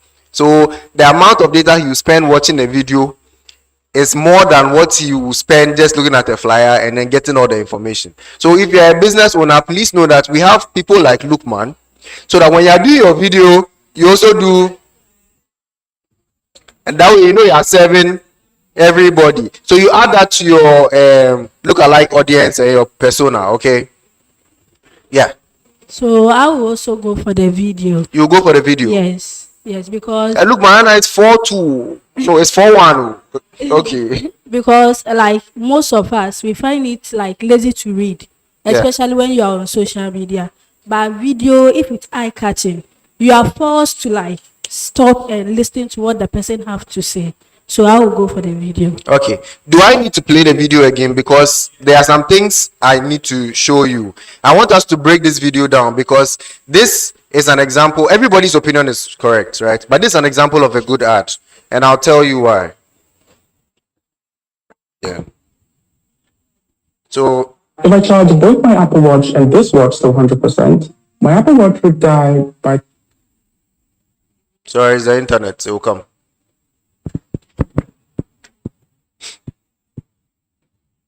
Okay, so I think the internet is low. Those are the watch. We're dying like 2.5 weeks. This is the Oraimo Watch Nova 2. And yes, it does last for about 20 days on a full charge. It can even go up to 60 on standby mode. Its battery life is hands down the coolest thing about this watch. The next coolest thing is build quality. This watch has a 2.01-inch curved AMOLED display, a zinc alloy frame, Panda Cane glass protection, and an IP68 rating. It's a watch that would survive your everyday wear and tear, while also still looking just as sleek and premium as an Apple Watch. Cool thing number 3 would be the fact that you can receive and make calls with this watch. So yeah, if you're at home, your phone's kind of far away and your watch is on your wrist, you can just make a call right there on your wrist. Tell me that isn't cool. You can also use AI to create watch faces on this watch. You could use this watch to find your phone if it goes missing. This watch has a lot of features. And so does this other watch, the Watch 6. It's a budget alternative to the Nova 2. I go over both these watches over on YouTube, so if you want to find out more, please go watch that video. Okay. So now, what are the things we notice in this video? Like, what are the things that immediately come to mind when you see this video? Aside the fact that the guy is giving you real proof of how the device actually works, what are the things that you notice? I saw a hand. Okay, yeah, sorry. Okay, this might not answer your initial question, but this is what I observed in the video. So, what he's doing now is actually comparing the Oraimo to the Apple Watch, where the Apple Watch is already accepted by almost everyone. So this video is trying to also give you an option or tell you what this one has over the iPhone. So when you are thinking of buying a smartwatch, go for this one because this one has more, let's say, properties than this one. So I believe this is a very nice video compared to the flyer. I don't think you can write all the things that this watch does on the flyer for someone to read. Yeah.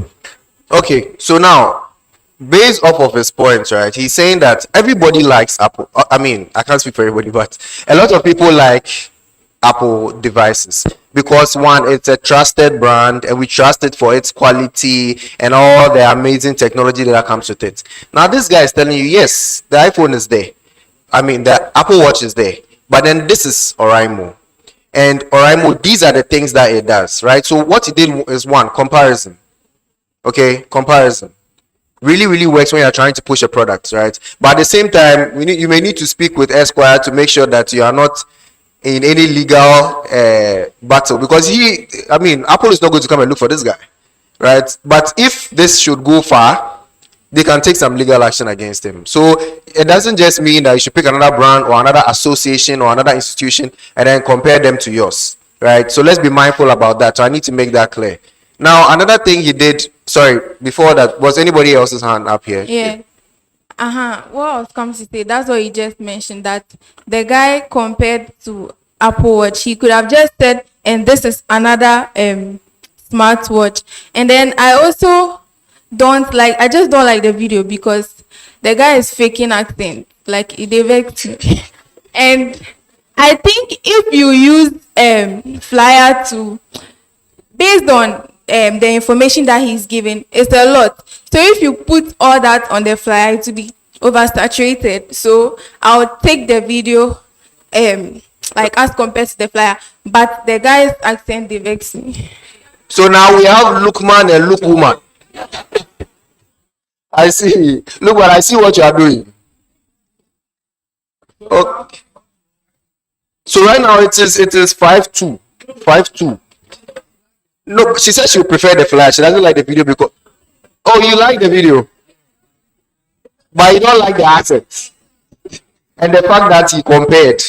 Okay, and the video is perfect comparing the number of people he's trying to Reach out to. convince. Yes, someone might, even the video you might not understand English, but the way he does things, put it in water, show you to, it tells you something bigger than how many of us have schooled to the level of. Remember, if using fly, you need to use like it's an Apple or the technical staff language to be able to give difference between that and that. The flyer. So comparing the flyer with that, the flyer could be added to, but the video is good. Thank you. I see. So you are saying that if you are using a flyer, it will require you to read a lot of technical stuff you may not understand. But the video is giving you like a live demonstration of what the watch actually is about. Another thing to note is that in this video, right, he not only is he showing you the quality of the thing, but let's just say, for instance, someone who is deaf, there are captions.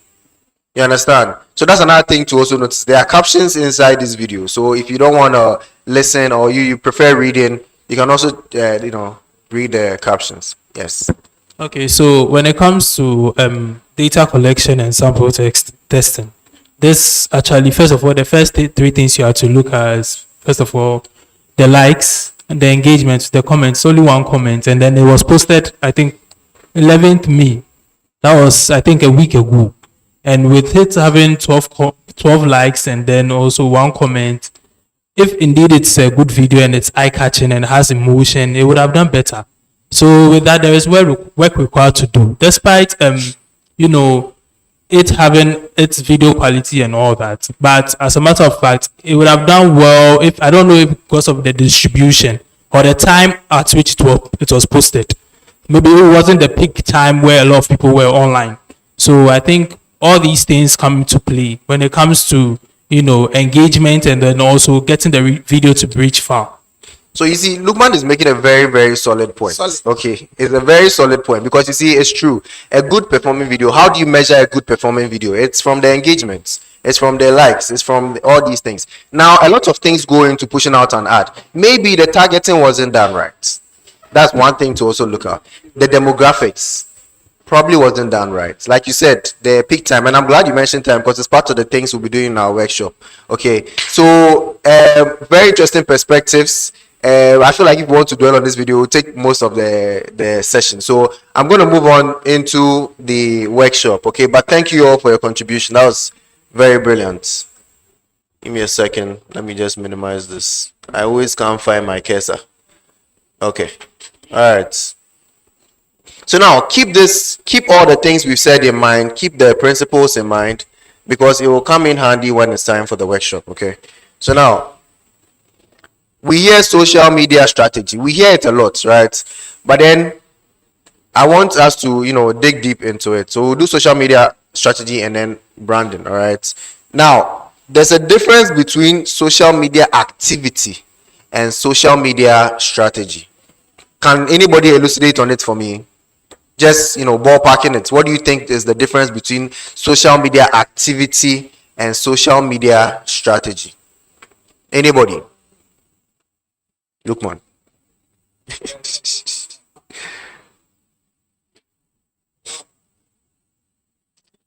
So I feel strategy has to do with the planning phase, and then activity has to do with the implementation phase. Yeah. Okay. Anybody else? Any other opinion? Lukman says activity is the execution, and then strategy is the planning. There's a hand at the back. Anybody? There's a hand at the back. Oh, okay. All right. So that's it, right? Okay. Now, social media strategy looks into 5 things, okay? The first question is, who are we talking to? So our audience, is it GMM members? Is it families? Is it the wider Muslim community? Is it the youth? Is it curious non-Muslims? Keep in mind, you want to convert as well, right? So you should keep in mind that your audience is not just Muslims. It's non-Muslims as well, okay? Now, the second question it speaks to is, what do we want them to feel? Okay, so is it to attend events? Is it to trust GMM as a brand and as the only brand? And is it to feel pride, or is it to learn about Islam? Okay, so those are the questions. Please take note of this because it will come into the workshop you're going to do, because you're going to split into groups, okay? So these are the questions, whatever you're going to do is going to answer, all right? So the third one is, what will we post? So now I'll give you pillars. There are 5 pillars that we are going to use, right? But now what I want you to segregate them into is 70% should be value. Whatever you are going to prepare, right? 70% should be the value. So the value is talking about the education, so Islam education, and the inspiration. Okay. And then 20% is community. Community is, the activities we are doing, the places we visit, the things we do, gift giving, and all those things, right? So that's 20%. And then 10% is promotion. I'll break this down further in the subsequent slides. Now, the other question is in line with what Lukman said: how often and when? So in marketing or digital marketing, we have something called a cadence, right? So that looks into the consistency. Again, there's a difference between consistency and frequency, and I touched on that before prayers, right? Consistency and frequency. If I post every single Wednesday of the week, I am consistent. If I post Monday to Friday and I post multiple times in Monday, multiple times in Thursday, there's no order, there's no consistency, but I am frequent. Frequency will not get you trust. It is consistency that will, because then I know what to expect next week Wednesday. Are you following? So when you are managing a social media page, please keep this in mind. There's a difference between consistency and frequency. All right, now the final one is, how do we know it's working? Again, like Lukman said, you use metrics, right? Now, let me ask you a question. If you have, let's use Oraimo as an example. Oraimo is your company, right? You are selling watches. You have employed people in the marketing department, and your social media manager comes to you and says, on this post, we had 18,000 likes and 50,000 comments. Is that good news for you as the owner of Oraimo? Anybody? Is it good news that you are getting all these engagements, right? Great. But I'll tell you today, it is good news only for the social media manager. Because if that does not translate into sales, it's called vanity metrics. That's how we call it. So a lot of people are moved by so many likes, so many this. Okay, yes. But how many sales have we made? Because all these people have seen, all these people have commented. How many of them have ordered watches? So let's distinguish between vanity metrics and then sales, or things that convert. We call them leads that convert. Okay, so there's a difference between vanity metrics and leads. Don't be moved by the number of likes or the number of shares. Now, translating into what we do here, you've put your message out there. A lot of people have engaged, but how many people are actually asking the right questions? How many people want to be part of GMM's events? How many people want to be associated with GMM? It's about the value. It's not about the noise. So you have to learn how to distinguish between the two. So that's how you truly measure what is working. You understand? It's good for people to see. So that means that the probability of them converting into leads or into engagements is high. But then to truly measure, we need to distinguish between what is vanity metrics and then what's actual conversions. Okay. Now moving on. So these are the 5 pillars we'll be using, right? There's ilm. Did I pronounce it correctly? Yes, which looks into knowledge. So you can do hadith of the week, Quranic verse, or Islamic history. I'm giving you 5 pillars, okay? Content pillars. The second one is Ummah, which is community. So you can do a branch spotlight. So maybe this branch did something very interesting that you want to highlight, right? Maybe, I don't know what examples is. So like a talent show, or maybe any kind of activity, right? That you want to use as a spotlight, right? And then there's a member story. Maybe a member of GMM got admitted into Harvard. You want to write about that, right? Just to establish more credibility, say, oh, these are the kind of things when you come here, you will get, those kind of things. And then a youth group activity, like I mentioned. All right, then there's, please help me pronounce it. Come again. Khair. So that's good deeds. So welfare projects, school visits, Ramadan feeding, these are things that you want to put out there as part of your content, right? And then there's Ilan, right? Which is announcement. So the flyers, registration reminders, summit recap. So we finish the summit, you do a recap. Okay, it could be in the form of video or a flyer for Lukman, right? So you can do any of that. Now, and we have Tarbiyah, which is inspiration. So scholar quotes, reflections through Islamic lens. All right. So these are the 5 pillars you're going to use for our activity today. Okay. Because at the end of the day, First of all, let me see. Do we have any photographers here? Any photographers here? If you didn't raise your hand, I would have come for you. So you don't worry. So yeah, do we have any graphic designers here? Hey, you are also no other graphic designer, just one. Two. Hey, the way you are raising your hands, I'm not sure you're a graphic designer here too.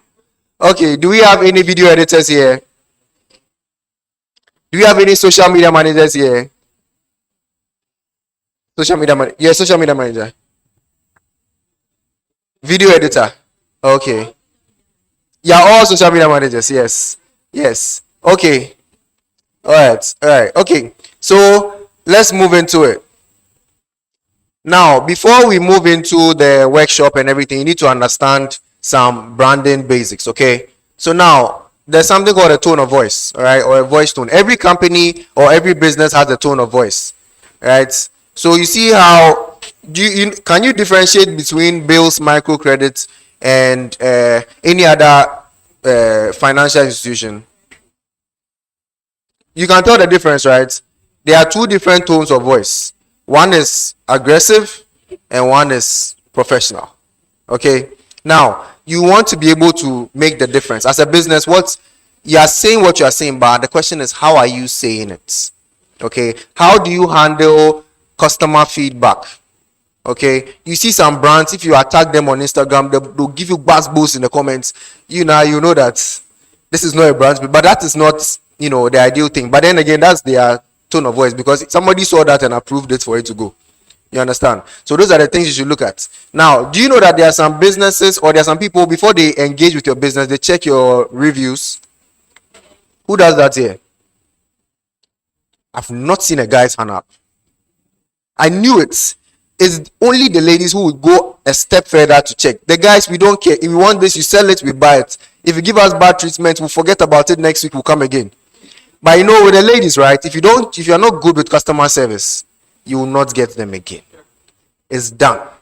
You understand? So they look into, so reviews are also an important thing. So as you are doing your business, so now as you're managing GMM, whatever, like I said, everything you're doing is a reflection of this community, right? So whatever you're doing should reflect. So in the reviews, in the comments, what are you saying, or what is your response to what people are saying? You have to treat, for any kind of organization to prosper, you have to treat it like a business. You should treat your religion like a business. There are some do's and don'ts, right? There's some business principles that will help build whatever religion you have or whatever you're doing. You understand? So those are things that you should take into consideration. All right. So tone of voice. Now, profile hygiene. Okay. Which looks into your profile picture. We don't want to see something that is explicit on your profile picture. You're not the one managing the page, but it is indicated on the page that you're one of the followers. It's indicated on the page that you are one of the community members. But then when I check your profile picture, I see something that is obscene.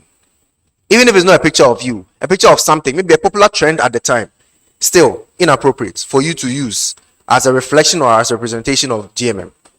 You understand? Do you all agree with me? It's like some people are not happy. Okay. Now, visual consistency. If you're running any affiliate account to the business, right? Their colors, they cannot be green and yours will be violet. There has to be some synergy. There has to be some consistency, so that when I see this, it looks like this. If I give you the colors red and white, it is Telecel.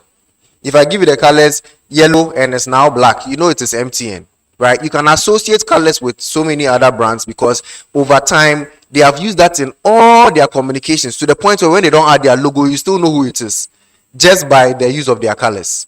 And it's not because they are the only ones with those colors. It is how they merge those colors together that has created that impression, that psychological impression in your mind. You understand? There's some brands today, they don't use their logos anymore. That's how confident they are in their brand, because they know that right now, if you see this and this color, it is Kitia. If you see this and this color, you know that it is MTN. You understand? So consistency really matters. Now, cross-platform coherence. I have to say that very slowly so that I don't bite my tongue. Now, what GMM is saying on Facebook should be the same on Instagram, should be the same on Twitter. If you say one thing here and you're not communicating the same thing here, I don't know if this is a brand I can trust, because you are saying this. How do I know it is real? Now, there's a brand I trust. It's called Tech Assure. They sell like mobile phones and these devices, right? Now, today, I saw a flyer of some phones, and they were selling an iPad and then some watches, right? But when I saw they had used AI to design the flyer, and if you've been using AI for a while, you can know that although AI tries to be as versatile as possible, there are some, key things. Yes, there's some similarities. You know that this is an AI flyer.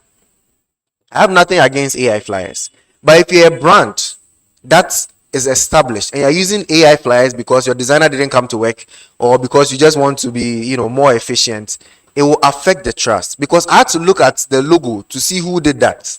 I didn't know it was them because I was just scrolling and the ad popped up. I was like, what kind of flyer is this? Only to go and see it's my people who did this. You understand? So your brand should be consistent across all platforms. Whatever you do here, do across. Never try to cut corners because it can affect the trust. Today I might be talking about trust. You may not understand the importance, but when you're running a business, you know how much trust means. How the power of referral. Do you understand? There are some businesses that don't even post their ads, but they are always getting business. People are always buying from them. It's not because they are the best, it's because their service or their image has so much reputation that people are recommending them to others. So people should recommend GMM because ambassadors of GMM, this is how we carry ourselves. Ambassadors of GMM, this is how our digital footprint is. So when you see them now, you know that no, the way these people move is different. So if I'm coming here, I'll blend in the culture. Do you understand? If a company or an organization has a culture in the way they behave, in the things that they do, in the way that they talk, right? If somebody is coming and they are even of a different, they're like polar opposites, right? When they see what is majorly done here, they will blend into it. You understand? But if they come and there's already chaos and everybody's doing what they are doing online, they will just come and then add to the chaos and then it just gets worse, right? So you are creating a pattern and you don't want that. Now, so this is our brief. I'm going to read it out, but if the screen is close to you, please read it too. This is the first task we're going to start with. So now, let's pretend you are the social media for GMM's main page for this month. So this is the month of what? May, right? We're in May, right? Okay. So you're going to plan 1 week of posts. Monday to Friday, 5 posts. Okay. So 1 week of posts using the content pillars. I'll go back to the content pillars so you get them. There are 5, remember. And you're going to use that to plan 1 week of posts. Now, for each post, you're going to state the pillar, the format. So is it an image? Is it a text? Is it a video? Remember, you are planning, you are not executing yet. This is the planning, okay? Whether it's going to be a poll, a video, a text, or an image. And then you draft captions, 2 to 3 sentences for each of these posts. Okay, so 2 to 3 sentence caption for each of these posts. Now you're going to recommend the best day and time to post each one. And then you select one person in your team to come and present for 2 minutes. People have already started picking their representatives. So now, I wanted to speak with the one who was registering. I need to know how many people we have in a room so I know how to split the groups. Is how many people? 77. So if you're going to divide 77 into, my math is bad, but let me try something. If we divide 77 into 4, we have 19.25. So roughly 18 or 20, right? So we're going to split into groups of 20. 4 groups of 20. And then we're going to do this activity. So when you're done writing this down, you let me know. We start the splits.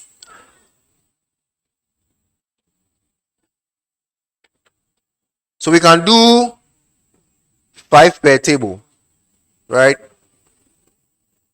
You have to pick a name for your group. 20 people, 4 groups. Yeah. So 5 per table. So 5 per table, it can be one. So I wanted to do lane, but the way the tables are organized, I don't think we can do lane. Okay, so then let's do random, right? Should I decide who goes into what group? Or maybe we should just handle the as they are. But then I want there to be a balance of the men and the women. Okay.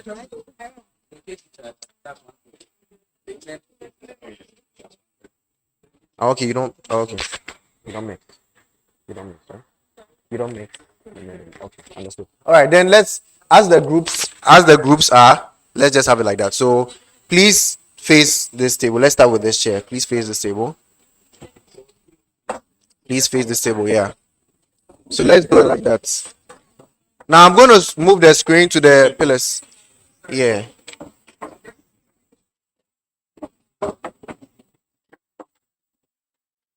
So these are the content pillars to keep in mind.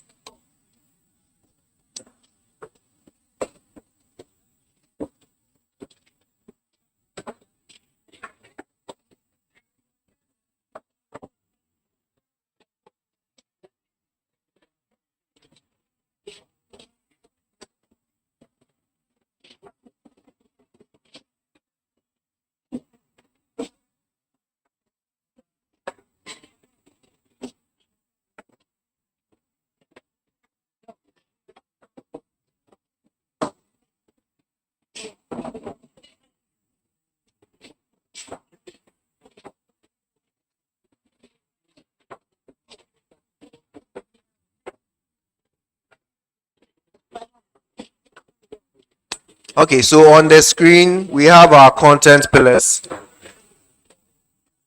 If you are not able to capture the task, I can move the screen back to it. Should I go back? Okay.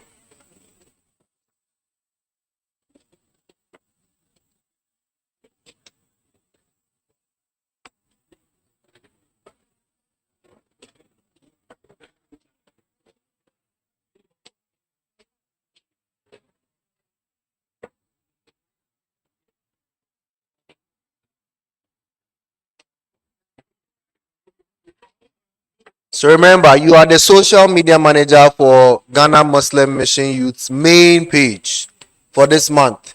You are planning 1 week of posts using the content pillars, which I can go back to.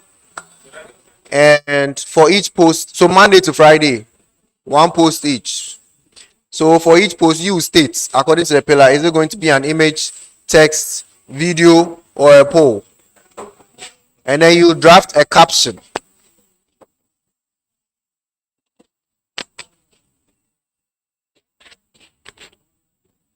And then you recommend the best day to post each of these contents. And then you pick one person in your team to come and present. So use this opportunity to select your team leader. And then when it's time, the person will come and present. Date. So remember, this is a 30-minute activity. So let's be fast.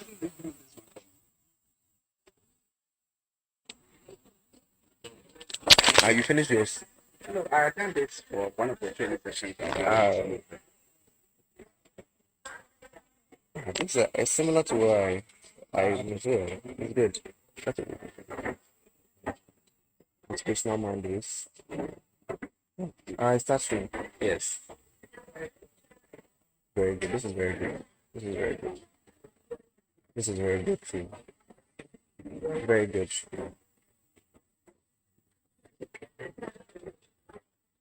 Yes. Q&A. Also very good for engagement. I like this. I like this example too much. Someone is taking a poll.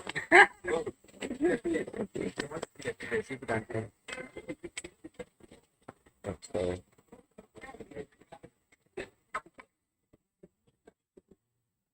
This is very good. Did you have my slide before I came? No. Actually, when we thought of doing this whole thing, we did a presentation for the national before we started this whole thing. So I presented this to the national of how we plan to go. This is very good. This is very good. This is very good. I like it. I like it. It's solid. But I mean, you won't do for your party. No, me, I'm just taking video. Okay.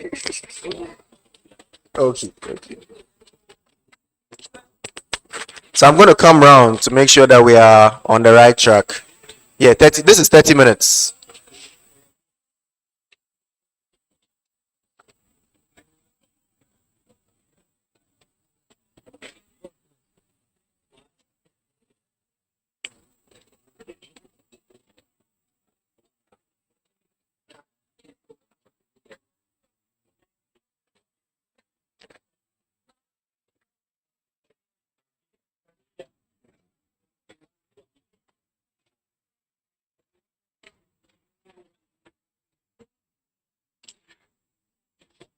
Yeah, to get a good data, right? Someone to present. Yeah.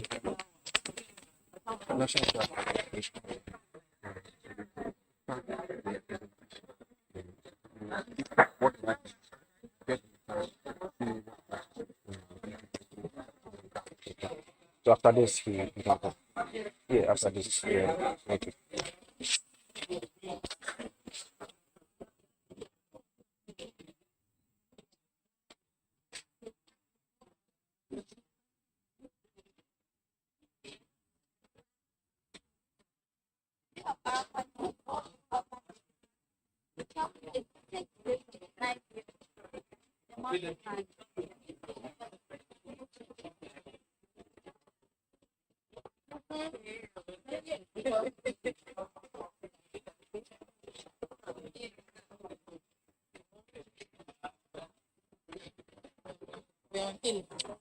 Yes.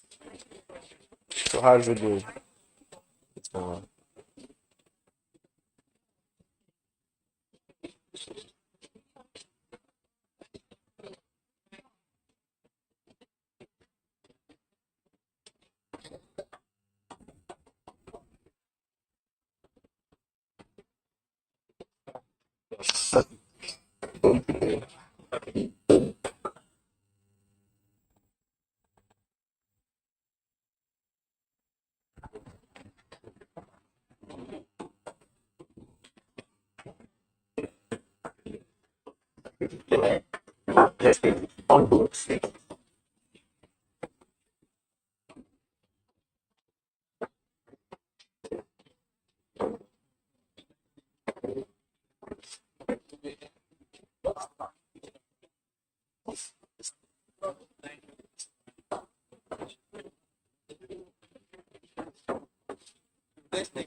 Brainstorm, let's all like bring something together.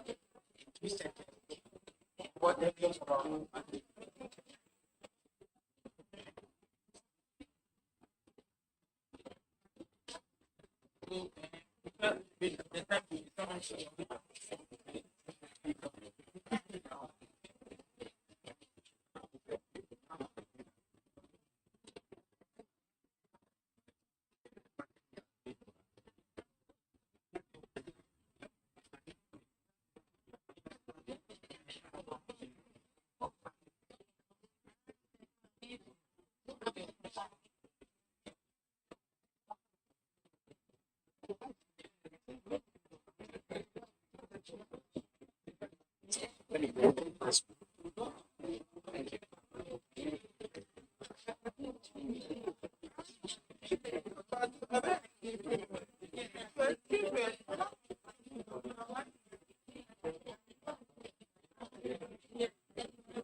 Oh, anyone you want. Yeah.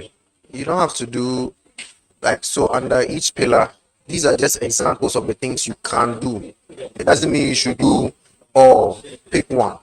And if you have one that is not even here, use it. But it should fall within the pillars.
As I'm going around, I'm hearing some very interesting things. I'm happy. How much? We have 15 minutes left, so you should start firming up your projects. 15 minutes more.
I'm assuming by now you've picked your team leads because we have 12 minutes more.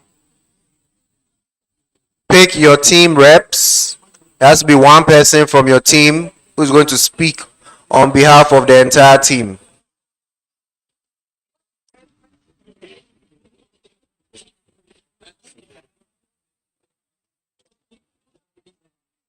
Should I go back to the question so that you make sure that what you have is in line with what is being asked for? Okay.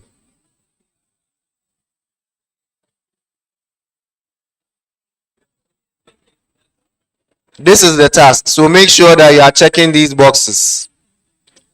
Make sure this is what you are presenting so that you don't deviate. Plan 1 week of posts, Monday to Friday. So that's 5 posts in total, using the content pillars. For each post, state the pillar, the format, and a draft of captions, 2 to 3 sentences. Recommend the best day to post each one. You will explain why. And one person represents the team's plan.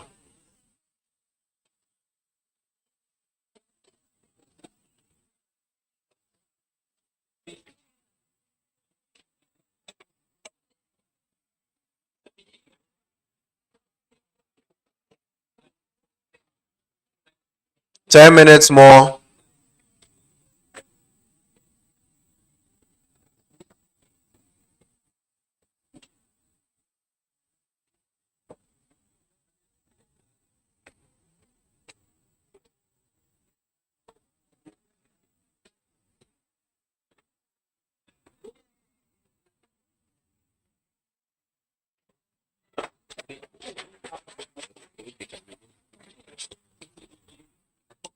Thank you.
Eight minutes more.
Make sure whatever you are presenting checks these boxes on your screen so that you don't deviate.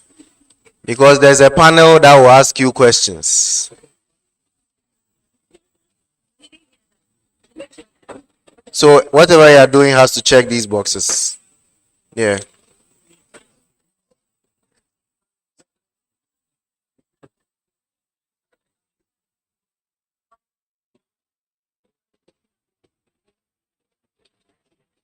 If you are suggesting the day where we should post or the time, you should explain why.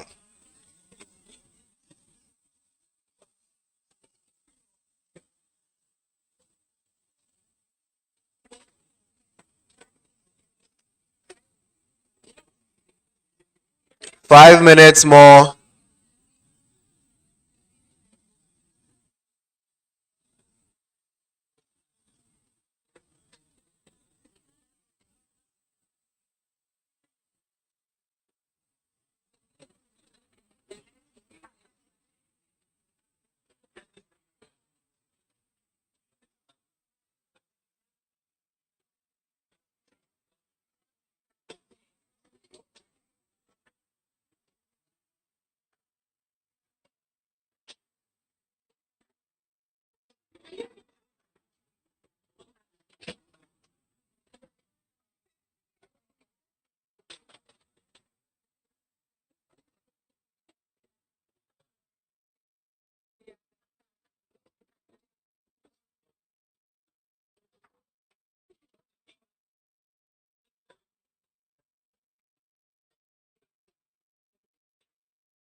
Yeah. I have like 2 minutes.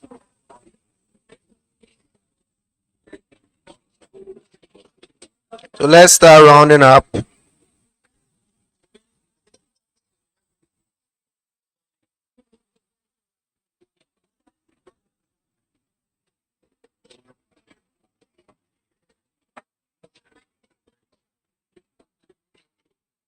Four minutes more.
Two minutes more.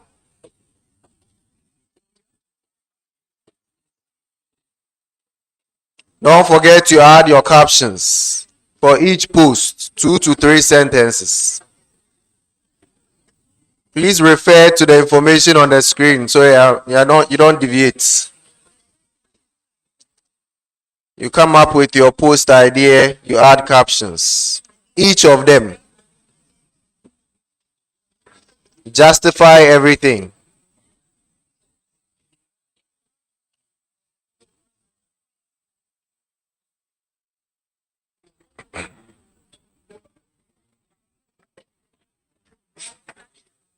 One minute more.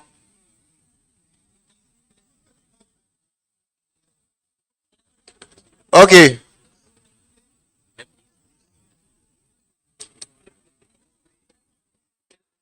Can I see by hand who the rep of each group is? Okay. So this is group 1. No, it doesn't mean you go first. It's group 1. Group 2. Please keep in mind, when I say group 2 is you. Group 3. Group 4. Group 5. Group 6. Group 7. Group 7. And group 8. Doesn't mean you go last. Because we can start with group 8. You never know. Sorry.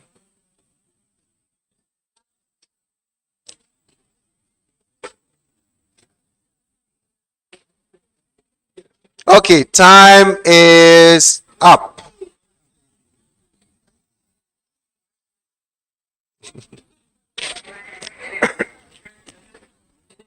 Okay, time is up. So let me see the group reps. Show by hand who's representing each group. Group 1, who's the group rep? Is the group rep aware she's the group rep? Okay. Oh, sorry. So can I see the group rep? You are the group rep. What's your name, please? Hamdia. Nice. Who's the group rep for group 2? What's your name? Fatih. Who's the group rep for group 3? But I need to know the group rep because time is up. What's your name?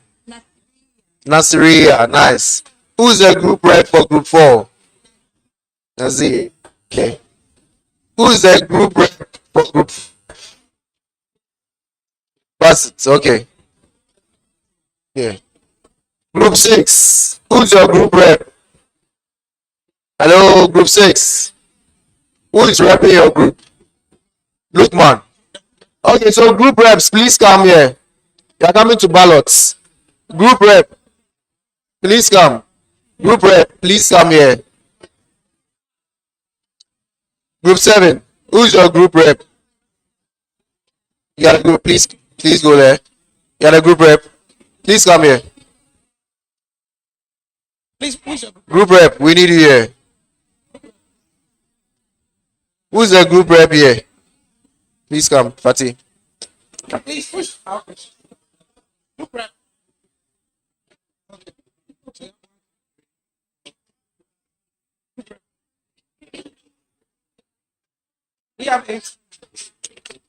Start praying for your group reps, so because they will determine who goes first.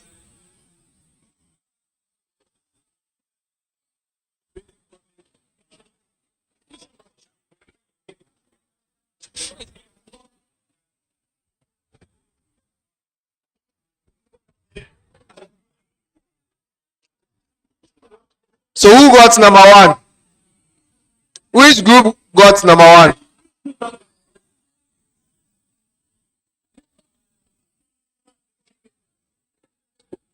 What number are you?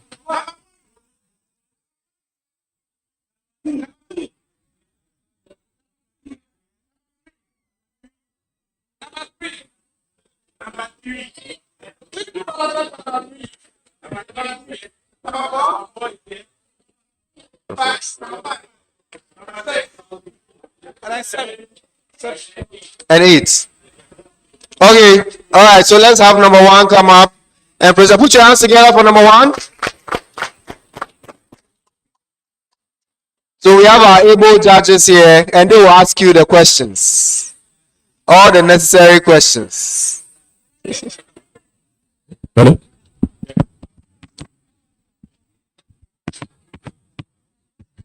No problem. No worries.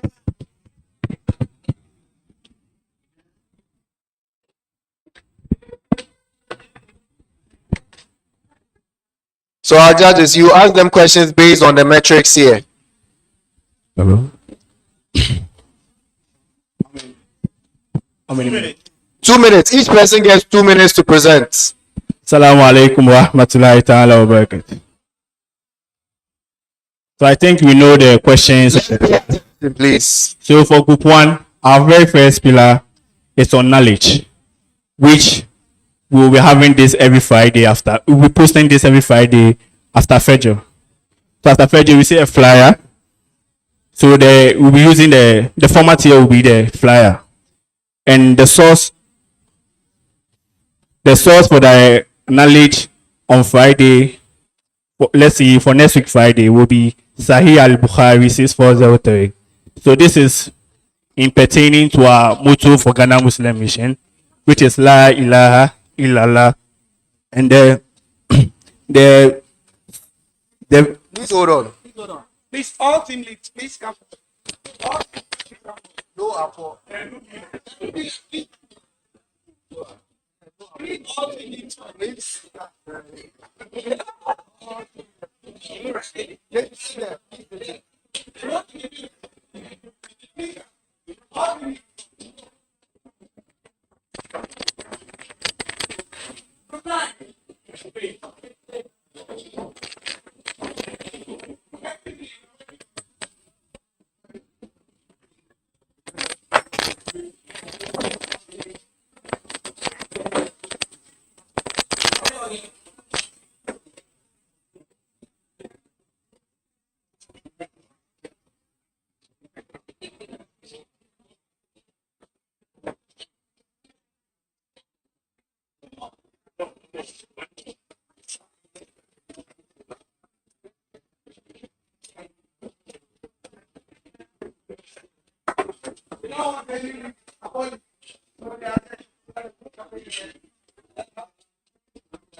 So the first team, you get your 2 minutes to start fresh. So you have 2 minutes to go.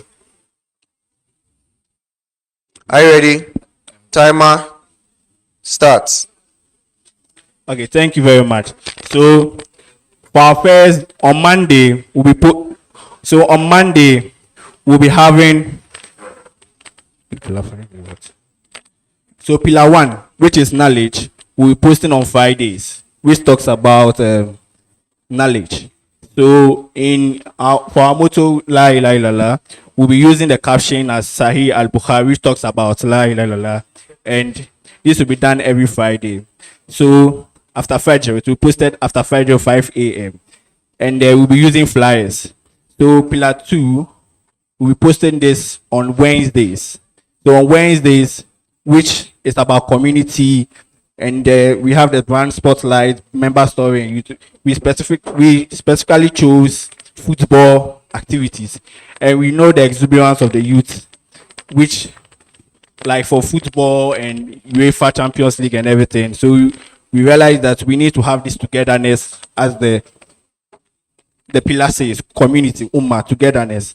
So the format will be a video, and we know we have parts when we go for conference, the football we play and everything. So we're using it as a medium to tell our story, and the caption will be join us every Wednesday to watch the Ghana Muslim Mission youth watching football. And so so pillar 3, it will be posted on Tuesday, which is about welfare goodies. And we know as Ghana Muslim Mission, we have orphanage homes, and we'll be focusing on Kwadwaso, our new orphanage home that we have, which we'll be using videos. We'll be going there, taking videos and telling our story. You know, it's good to tell our story so that the other those in the other world will see our success so far. So the caption will be so on pillar 4 Thursdays we're doing health screenings, and we know for when you be watching 1 minute added, 1 minute added. So 3 minutes for everybody, and then 2 minutes for questions. So health screening, so video and flyer, we'll be using videos and flyer on Fridays. On pillar 5, which will be for Monday, will be for our quotes, and we post an inspirational quotes and everything about the prophet and everything. So let me just find it. So on Mondays we'll be posting our quotes, our inspirational quotes from the prophet. On Tuesday we're posting our Kwadwaso orphanages welfare project, which focus on the welfare So on Wednesdays it will be the football activities. On Thursday it will be the health screening. On Friday we have the knowledge about the deeds and everything. That will be our captions. So yeah, Assalamu alaikum wa rahmatullahi ta'ala. Okay, so please stand there if there are any questions from the board of directors. So we have 2 minutes for questions. Okay, so hello. Yes, you mentioned that on Thursdays you'll be having post on health screening.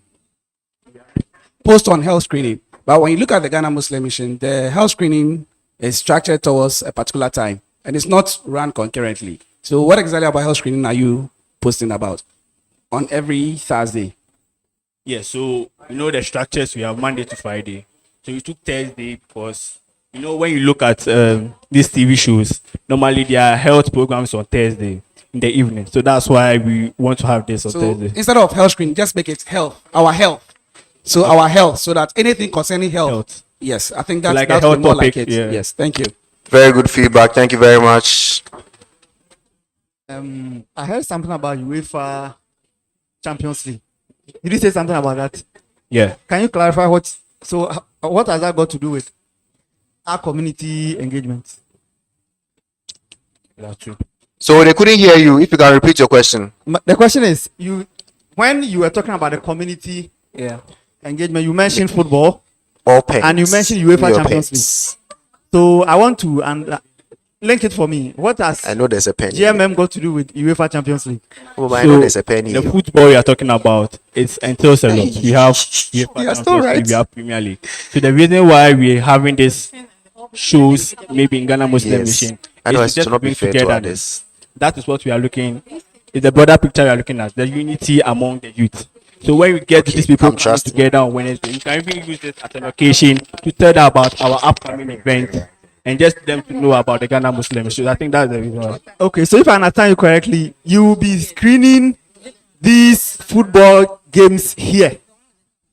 Not yet, but maybe we look out for an occasion somewhere and just go there and we'll watch football matches. I have a comment on. So you have a comment. Yeah, you can give. So I thought you rather project maybe football games among our members rather than taking them to go and watch football on a screen. Because at such a forum, I don't even know if you can control the. Yes, for me, I think yes, if it's football games or sports that you want to organize among them, that will bring the community relations better than the UEFA because some people might not even relate with Yeah, that. I get you, but let me just add another point. Okay, so you know we have on conference when you go on Saturdays normally play footballs, and we have on 6th March we do activities over here. So all in all, we're showing all these videos. Okay, so when they come, okay, so on this particular day on Wednesday, we will have this play games, not necessarily being football, but let's say this cards or warrior and those games just to bring unity. That's the whole idea. The unity you are looking for. As long as yeah. Yeah. Okay, thank you very much. Okay, thank you very much to the first team. Good job. Okay, so the time for questions and answers, I think 2 minutes is not enough. So I'm going to extend it to 3 minutes. So the total is 3 minutes to talk, 3 minutes for Q&A, 6 minutes for each team. Is that fair? Okay, so let's make sure we are narrowing everything. 3 is too small. Oh, but some people are able to finish. Let's try. Because there are other things. There are 2 workshops we are doing today. Hello. Okay, so Hajia has something to say. So please, let's hear out. Okay. So about the points, the points they made. Please, let's give her the audience, please.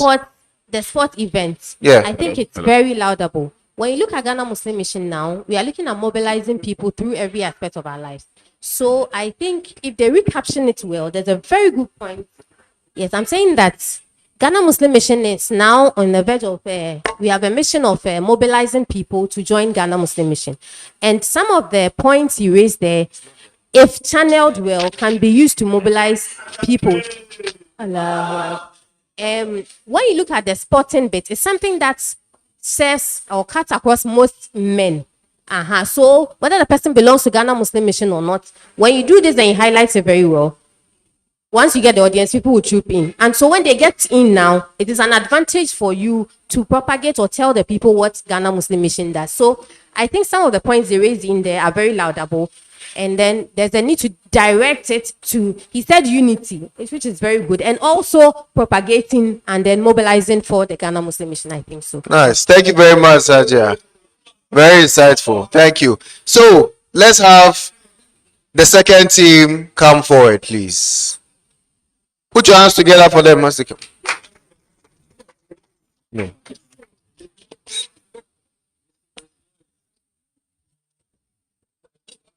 So introduce yourself and you start. Okay, so Assalamu alaikum wa rahmatullahi wa barakatuh.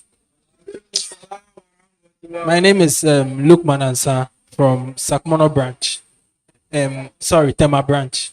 And my group is group 6, right? Group 6. Yeah. Yes, group 6.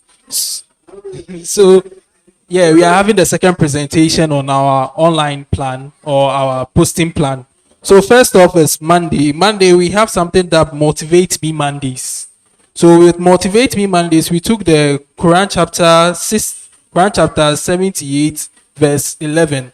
That states that we have made a day for substance. Substance in the sense whereby it's catering for money, shelter, and then also livelihood, per which you would go out to find livelihood and then find food to put on the table for your family.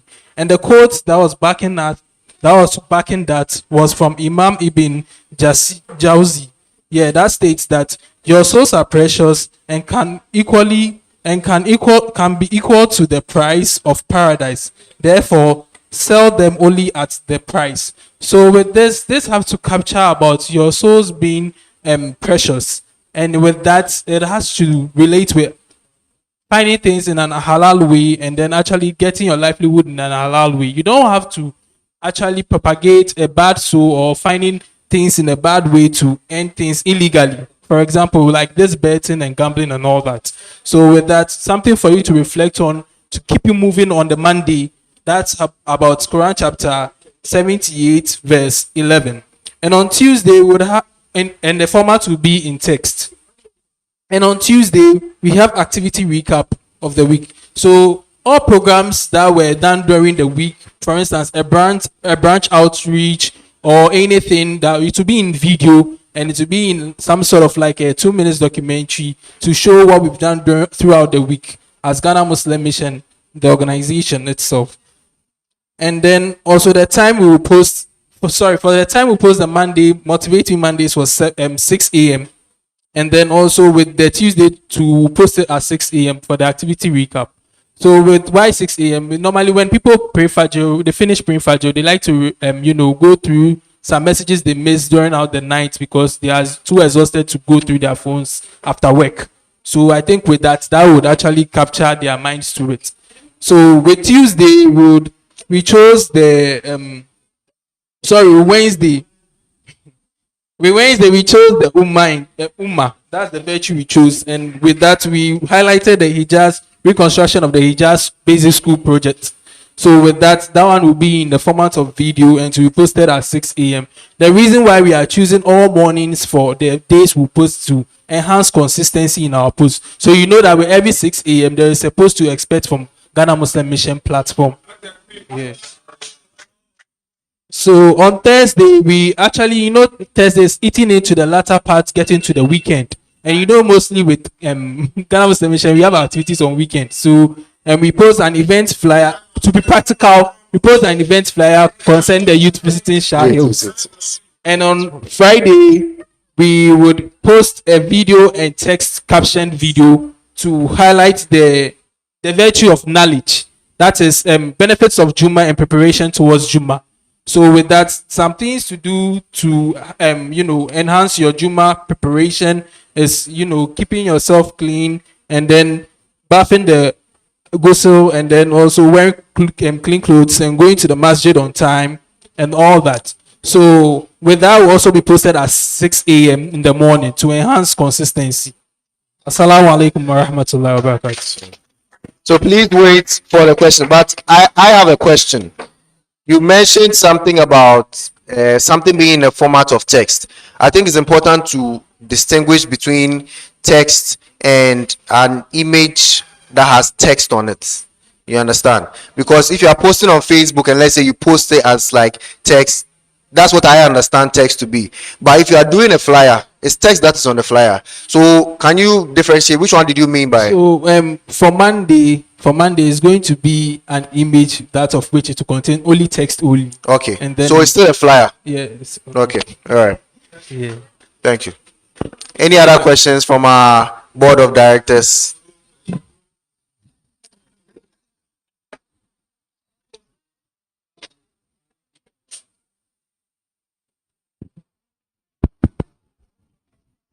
Hello. Hello. Which of the days focuses on good deeds? So with good deeds, It didn't come out very clearly. which day was that? No, that's inspiration. So Monday focus on inspiration. Wednesday focus on Tuesday focus on Hello. the Ummah, and then Wednesday focus on. I thought you It's said good Wednesday deeds. is rather Umma. That's when you said you focus on the Hijaz school project. No, Wednesday activity recap for the week. So all our engagements throughout the week with the various. So Tuesday. Sorry, that's Tuesday. Yes. So which of the days focus on good deeds? So okay, so Wednesday was highlighting on charity to donate to the reconstruction of the Hijaz Basic School project. So that highlights on good deeds. And which one? Because you said Umma. So which one then is Umma? Ummah is on Tuesday. So Tuesday was branch activities recap. Yes, branch activities That's recap. Yeah, that's for Ummah. And good deeds is on Wednesday because to give out charity to enhance the reconstruction of Hijaz Basic So School I think project. it's how you yourself you classified it. That's why you almost confused us, but it's fine. Okay. Thank you. Okay, so that's some very laudable points you raised there. Sorry, we can't really hear you. I said your arrangements and the consistency, everything is very on point. So my question is, Hello. what we are posting, what you are set to post, assuming you are posting, how do you intend to draw traffic to this? This gentleman used the sporting activity as an example, something that draws a lot of attention. That does not just attract mission people, Ghana Muslim mission people. So is there any highlight activity that attracts attention, or how do you couch these? You don't even need to change these what you've done, but how do you make it attract attention, not just by posting? Okay, so practically we made mention of the video about the activity recap. So for people to follow our story and then what we've done. For instance, if we have played, like we just came from conference and we played inter-regional football, they could actually engage, and then also maybe some the inter-regional quizzes we did can also engage. So that's for activity recap on Tuesday. So with that, people get to follow our story and get to know what we are doing in video. So and the next thing to announcements to anticipate what we are about to do on Thursday. That is we placed the flyer announcing an excursion to Shah Hills by the youth, Ghana Muslim Mission youth. So I think okay, so with that, with our plan for the announcement and the anticipatory of going for the excursion is what we are looking to drive to the people to come to the join the highlighting excursion. Yeah, the excursion. Yeah. Okay. Yes. Okay, thank you very much. Thank you, judges. Thank you, everyone. Thank you. Thank you. Let's give it up for them. Okay, so let's have the next team leader come up. Put your hands together for them. So you introduce yourself before you get into it. Timer starts now. Assalamu alaikum wa rahmatullahi wa barakatuh. Please put the mic closer to your mouth and speak louder. Assalamu alaikum wa rahmatullahi wa barakatuh.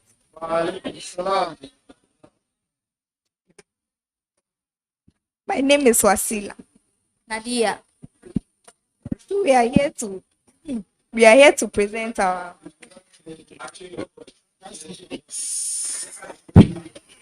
okay, so on Monday.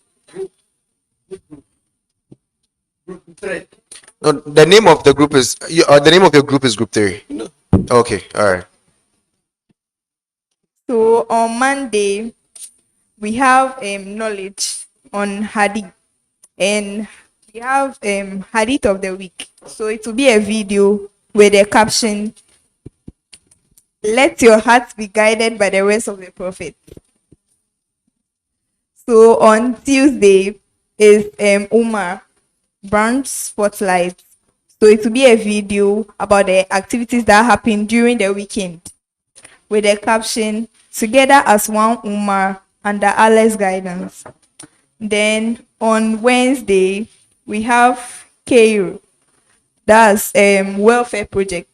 For example, the orphanage. Yes, the orphanage that was built so with the help of the contributions of the Ghana Muslim Mission. Yes, so we'll have a video it will be like to highlight on the places at the orphanage. Yes, so on Thursday we have the plan, and the plan will be about how it will be about a video on tips to maybe save your money and all that stuff.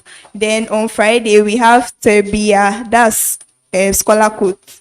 Then the caption will be, it will be a video. Then the caption will be a believer's heart is soft to Allah's word. Then you on that Friday evening you reflect to the caption. Then you have a good rest. Thank you. Put your hands together for that, please. That's it. So, are we putting our captions against the posts? Because so far I'm not really hearing the conversation about captions. So it looks like we missed that part. Because the caption is very important, and I'll tell you why later. So let's please be mindful to add, those who have already had their turn, please, let's keep in mind that we need to add captions to the post, because that's our call to action. Okay? All right. Please go ahead. Thank you very much. Well done. So I realized that in terms of format, you like videos a lot. Based on the conversation that went on earlier on, you realize there are some people who won't have time to watch videos. Lukman's people. Okay, so I thought you would create a format for them as well, so that they will just come, read, and go. They may not have data to be watching your videos, but I realized for all the days is videos throughout. And then Thursday, I don't think so what are you seeking to address on Thursday? Because you addressed, I think you addressed Ummah, Tarbiyah. Thursday, I didn't really get it well. Knowledge, Ummah, good deeds. What are you addressing on Thursdays? Thursday is the plan. Plan? Yeah, plan. So, please elaborate more. Yes. So the plan is about the tips to save money. Yes, the small. So like tips. lifestyle tips. Or Yes. Lifestyle hacks.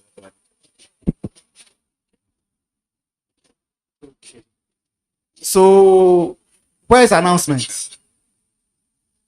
Yes, announcement didn't come out in your presentation. You know the content pillars, the 5 pillars. So you address knowledge, community, good deeds. I think I'll take your Thursday as inspiration. I'll help you with that. But announcement didn't come clear. So yeah. Yes. Thank you. No, I think that's it. So you take it as good feedback, and then for the future. Thank you very much. Put your hands together for them. Can we have our next team? That's for this team. They didn't waste time. Everything was under 2 minutes.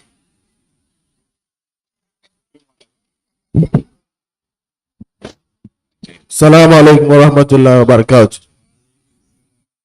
So I'm here to represent Group 8. But before you start your time, I can see that there is an intentional effort to bring us down. Look at the way that Group 6 is sitting. The way they are sitting is affecting. No, yes, it's affecting our presentation. I beg you, please. Please sit up. Please sit up so that they can present well. So I can start the time now. Oh, you will not buy time. You will not buy time. I'm sorry. So on Monday, see wait. It will work. Yes. It's all parts. From the post, Yeah. it says plan 1 week. Of course, yeah. So we didn't think of planning a whole year or anything. So it's just 1 week. I beg you. Yes. So let's say we just signed a contract with Ghana Muslim Mission, and then this is how we are going to start it. So on Monday is about the Elim, and then we chose information on Ghana Muslim Mission. Information on Ghana Muslim Mission, where we talk about why Ghana Muslim Mission came about, and then the history, and then this is gonna be also in a video form where we include a little bit of activities in the video so that anyone watching would also have an enticement of what it is. And then Tuesday we went to the Ummah. So that's we talking about the branches. We're talking about the groups like the youth, like the men's fellowship, like the women's fellowship, and their activities. And then on Wednesday, we chose good deeds, which we chose to highlight on the good deeds Ghana Muslim Mission is all about, like the building of schools, the mosque, the charity, and it's also going to be in a video form. And then on Thursdays, in a flyer form, that's announcement. So we chose to highlight on meeting days, and then the yearly calendar and any upcoming activities. That's on. And then on Friday, since it's Juma, we chose the inspiration. And then that particular Friday, we decided to speak on Quran 3, verse 103, and hold firmly to the rope of Allah and all together, and do not become divided. Yes. So this is our presentation, and I believe we've beat everyone. Yes. And then if you have any questions, just know that we did all this by the will of Allah, so Allah will help us. Put your hands together for that. That was very beautiful. And they finished with 10 seconds remaining. So yeah, good job. All right, so time for questions. I'm going to ask my questions by the will of Allah.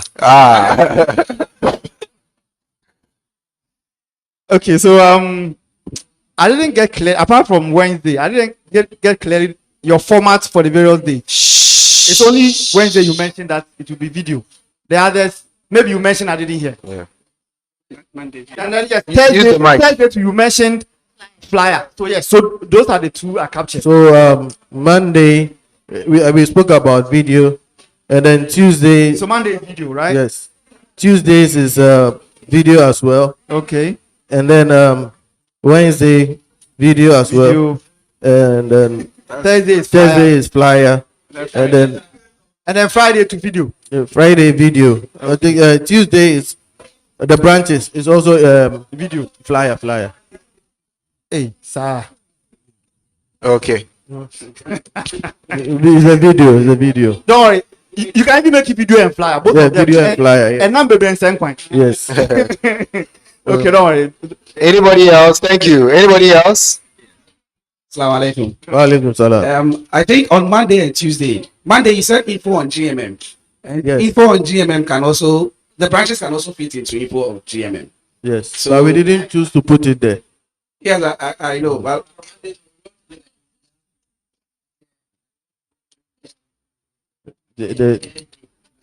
okay, so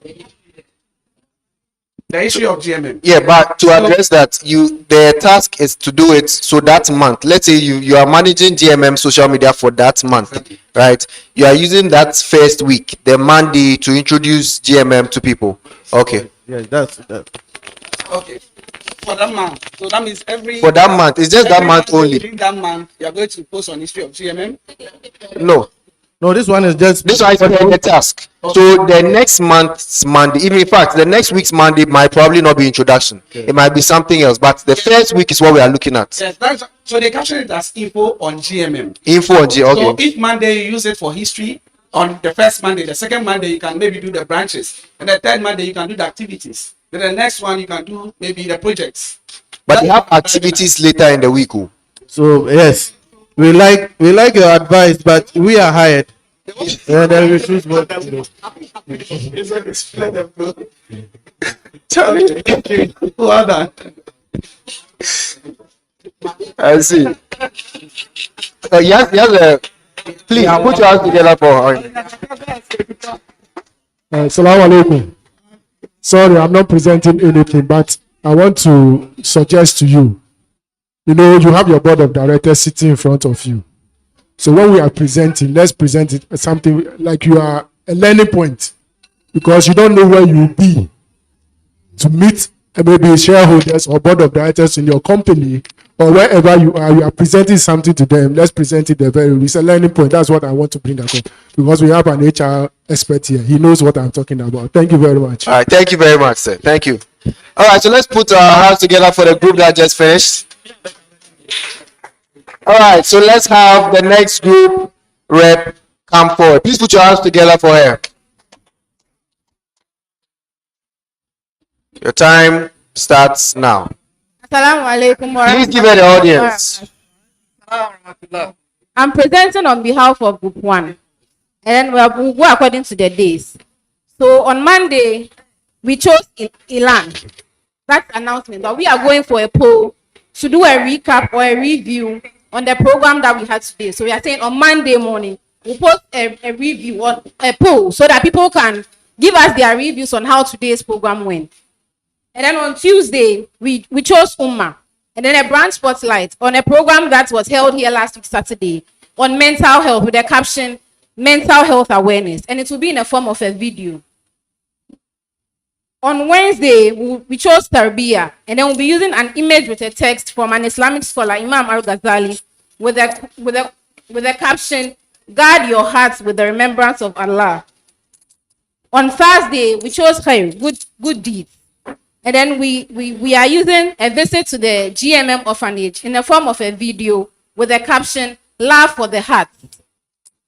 Then on Friday, we'll post a video on a Quran or Hadith recitation, Quran chapter 47 verse 4, or a Hadith with a caption, talking about money. Thank you very much. Thank you. Wow. You left us 1 minute 37 seconds. No. All right, questions starts now. Hello. Tell one more time. You have more time. Okay, so on Monday, So Monday, I got the Monday announcement. a poll. Tuesday, Yes. Tuesday, what was it about? Umma, branch spotlight. No, Monday is the poll. Okay, cool. And then Tuesday is a video on brand spotlight, captioned mental health awareness. So that one you are dealing with Uma. Yes, please. So that's community. Then Wednesday, Tarbiyah, an image with a text from Imam Al-Ghazali with the caption, Guard your heart with the remembrance of Allah. Then Thursday, we chose Khair, good deeds. So the visit to the GMM orphanage in the form of a video captioned, Love for the Heart. And then on Friday, a video with the Quran verse 47 verse 4 or a hadith. And then the caption is malice. And that's tackling Friday, ilm, knowledge.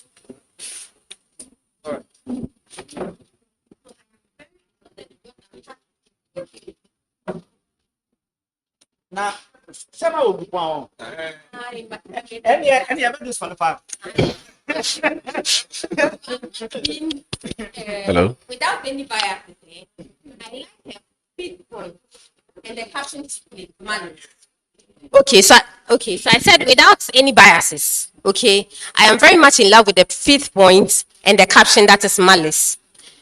Our speaker said when we are writing captions, we don't just write it. We want captions that will run through the FYPs. Yes. And if we all recall, if we are very much on social media, we recall that there's an issue in Nigeria about a man, now they call him King of Malice. The man had held malice against his wife and now he's divorced. So we use that particular malice as a caption so that anybody that wants to, because that video is viral, so anybody that wants to read something on malice will also chance on the video, and for that matter, that would direct traffic to Ghana Muslim Mission. And so when the person comes and see Ghana Muslim Mission activity, the more people come online, the more people visit the page, the more they see our activities, and then they will fall in love with it. That is why the first group that came, I was asking how they intend to direct attention on that. So the captions, like he said, are very, very, you can strategize a caption that will follow a trending issue, and then you end up getting a lot of attention. So I'm very much in love with the fifth point. Now, my sister, how my question is, how do we use your point? Is it a third point, the visit to the orphanage? How do you intend to use that as a source of drawing people to Ghana Muslim Mission? So since it's a form of a good deed, there are lots of people out there, philanthropists out there, who would see that and then move to the Ghana Muslim Mission just to help. Well done. Well done. Wait, this one we have to clack it for her announcement. Clack it. So let me touch on something you said about the using the keyword, the malice, right? If you are not into SEO, I think you should consider, because it's one of the tricks that they use, using keywords to drive traffic. So that's not for today's session. That's a different skill, search engine optimization. But it's good to keep it in mind, because that's a very brilliant way to look at driving attention, right? But positively, it's tricky, but use it positively and you get what you're looking for. So that's good. Thank you. Was there another? I think someone was going to say, are you okay? All right, put your hands together for them. All right, let's have our next speaker. Oh, let's welcome them. Let's welcome them. This is, she will introduce herself. Assalamu alaikum. We are group 2, and I'm Fatih and I'm Rahina too. Thank you. Please, on Monday, we decided to talk about fasting, a reminder. So the first post will be a flyer, which will be done in the evening, 3 to 4. Then at dawn, we will post, after Fajr, we will post a short video on the benefits of fasting and importance and the tips.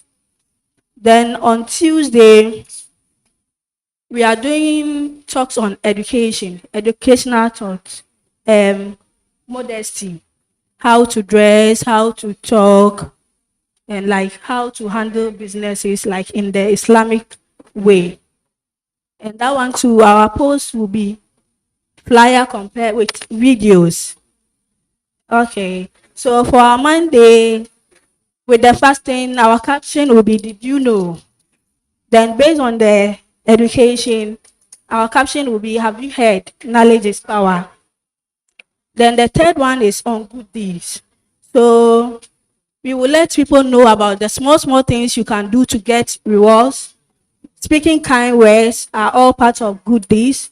Giving alms, doing zikri, and like being there for your brother in times of need. So our caption is, more acts of kindness carries great rewards. Then on Thursday, for the announcement, in case we have any program ongoing in Ghana Muslim Mission, we will give an announcement. We will bring ideas of the day. There are days we will bring quizzes. Then there are days we will talk about GMM. Inside GMM, what goes in. So our caption is, good company brings good memories. Together we love, learn and grow. Then the last one was, that is the inspiration. So we are going with the Quran stories, the battles, then our leaders, We have a lot of leaders and they have done a lot of things. We would like people to know about that. Personal experiences, what Allah has done for you. So our caption there is ask your imam. Ask your imam. Oh, wow. Thank you. Brilliant. You finished and gave us 18 seconds more. But let me touch on something. Two things. The inspirational bits I like, because now you can use AI to write stories, right? To give effects like Hollywood style, where the men on horses and spears, it will really attract. So keep that in mind if they consider you to be the social media manager.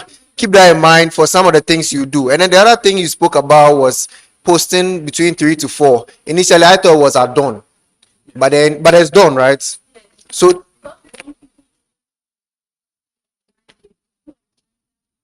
brilliant. So now the dawn posting, you might not be able to wake up and post at that time, but there are tools you can use to schedule posts across all the social media platforms. So maybe that's something we'll talk about in our next session. But there are tools you can use to schedule posts. They say this post should go at this time. You add everything, both the content, the caption, everything, and then just sleep. It will do everything for you. So keep that in mind for the future. All right. Now, if we have questions, we'll take them.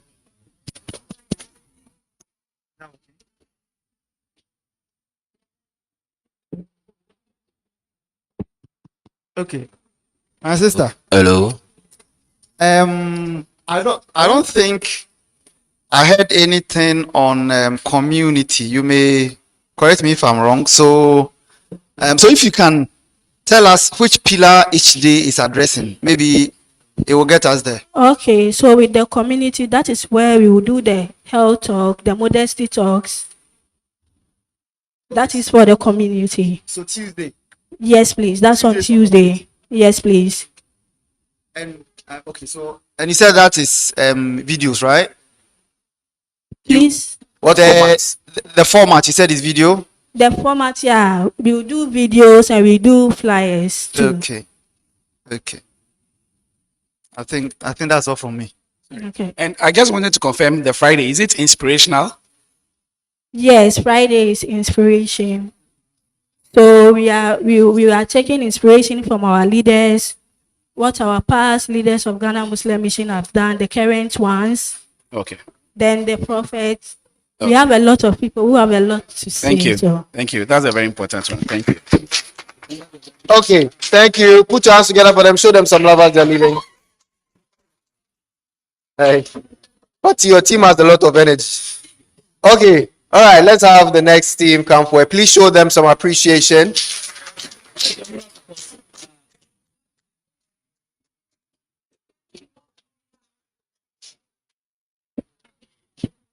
Assalamu alaikum warahmatullahi wabarakatuh. So I'm the person of Baturi Nasriya and I'm here with Fauziat. Please, we are presenting for group 3. And for our plan, we decided to go with inspiration for Monday. And because we are human, it will not be specifically a particular pillar for each day. It's going to go together throughout the week. So our inspiration for Monday, we were going with inspiration for Monday, and we were going to talk about patience because after the rush hour and everything, people will settle in their offices, and when they are finished with a lot of people, we decided to post at 10 a.m. And when you scroll through social media, because it's a Monday, you will need an inspiration for the rest of the week so that it will kickstart your day and it will make you flow through the week with Allah. So with our plan, we decided to go with patience. And then we picked a Quranic verse. We picked Baqarah, ayah 153, which says, "O ye who believe, seek help with patience and prayer. For Allah is with who patiently persevere." And then because we are not only talking to the Muslims, we are putting together the Christians as well. So we decided to add a little word of advice that goes with patience is the ability to stay calm and not get upset when dealing with delays or problems or annoying situations. That's for our Monday post. And on Tuesday, we decided to do it for the community, the Ummah. Before the Tuesday, like this program that we are under, we decide to review this program and then drop those videos and pictures on Tuesdays. Like I said, it's not going to be one specific thing. It's not going to be just only picture for today, video for today. It's going to be a mixture because we deal with different kinds of people. And somebody doesn't like a flyer, somebody likes a video. How will you appeal to all these people? It's going to be a mixture of everything. So on Tuesday, we decided to caption it. So we decided to caption it for this program. Ladies and gentlemen from different backgrounds under one banner, sharing ideas. Hashtag Ghana Muslim Mission. Here on weeks to come, we can take in debatable topics and then talk about other things as well. On Wednesday, we decided to go with Khair. Ghana Muslim Mission have been doing a whole lot of good deeds around the nation and beyond. So we decided to capture those moments. It's going to be videos and pictures as well. And at these moments, and then when there are health screenings, excursions, we'll just put them under Wednesday, the Khair. Please, on Thursday, our excursion comes around on Thursday on the announcement. And that is for our announcement. What's the okay? So on please, Ilam, yes. On Thursdays, that's when we'll have our announcement. That's where we'll be posting the time for our meetings and when anyone wants to join, the route they will take to join Ghana Muslim Mission. And then on Friday, we decided to go with polls. And this was our message for Friday was, if you put, it's going to be in a flyer form. If you put a wrapped toffee and an unwrapped toffee, just to give an idea to the Ummah, but not telling them that to be covered. But they will decide to go with 1 p.m. when people are actually relaxing and they are still strolling. That time they'll be able to get involved in the post. And on Wednesday, we decided to go with 9 a.m. because Wednesday is not really a serious day for a lot of people. They start strolling even from the road to the work. And on Thursday, our announcement will center around 5 p.m. because around that time too, it's a relaxing time for people. And then for our polls, on Friday, people will already get inspiration from the masjid when they go to listen to sermon for prayers. So when you come back feeling inspired in that moment, when you put polls down, people will be, a lot of Muslims will be moved to interact with the post because at that time, their senses have been fixed towards Allah. And on Friday, it's usually like that among we Muslims. Okay, thank you. So do we have any more questions? Okay. All right. It looks like you've answered every question that may have been there. So, all right, put your hands together. We have one question here. Someone has a question for you. Yes. As Muslim women or even men in general, modesty is one thing that moves Islam. So it is an idea, a concept for people to vote on because post is part of what we are supposed to add to our content creation. So if I put a wrapped toffee right here and an unwrapped one, which one would you go for, please? Anyone answer? So covering. Yeah, so people would have to vote for which one they will go for, and that will push our post. Yeah. And that will also push the Ghana Muslim Mission image. Brilliant. Thank you very much. Put your hands together for them as they exit the stage. And we have our final team. Put your hands together. Let's welcome them. Sorry, is this the team that I have to play the video for? Okay. Oh, okay. All right. So on Mondays, we have announcements giving out the agendas and program outlines for the week. And the time is after Fajr prayers.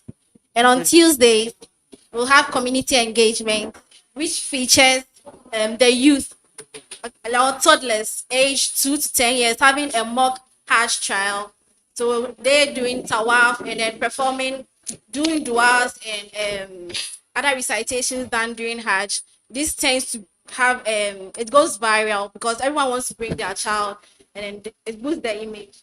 And on Wednesday, people tend to feel down during the week, so they want to have some sort of motivation. So on Wednesday, we have inspiration and captioned Allah does not burden a soul than which it can take.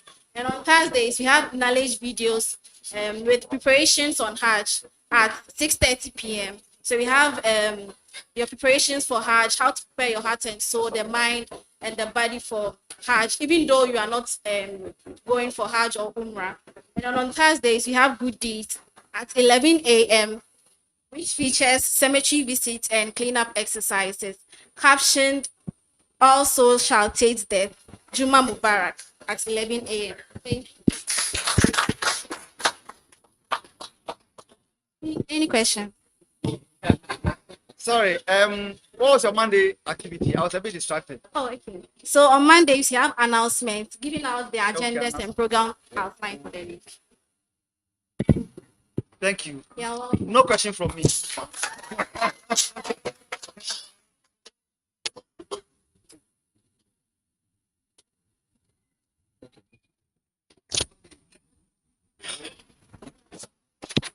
Okay. All right. So there were no questions for the team that just finished, right? So that means that people are already on top of their game and then they are okay. All right. Thank you all. So our national chairman has an announcement for us. Oh, okay. Okay. All right. Then let's. So yeah, the floor is open for any questions and answers. But while these questions and answers are going on, the board of directors will be deliberating. So now we are running an IB curriculum of learning, right? There's no right and wrong. So there's no winner and there's no loser. We are all right, but what they will give are their general feedback based on the things that you've said. Opinions, things that need adjusting, and then those other things. But we are not doing a winner or a loser. It's just friendly competition, but there's no competition, if you get what I mean. Yeah. So the floor is open for some questions and answers. I'm here to answer any question that you might have, any answers. I have some questions, but let me hear from you first. Anybody? We'll bring the mic round. There are no questions. Hey, did I time myself? If there are no questions, then I'll go ahead to ask some, okay?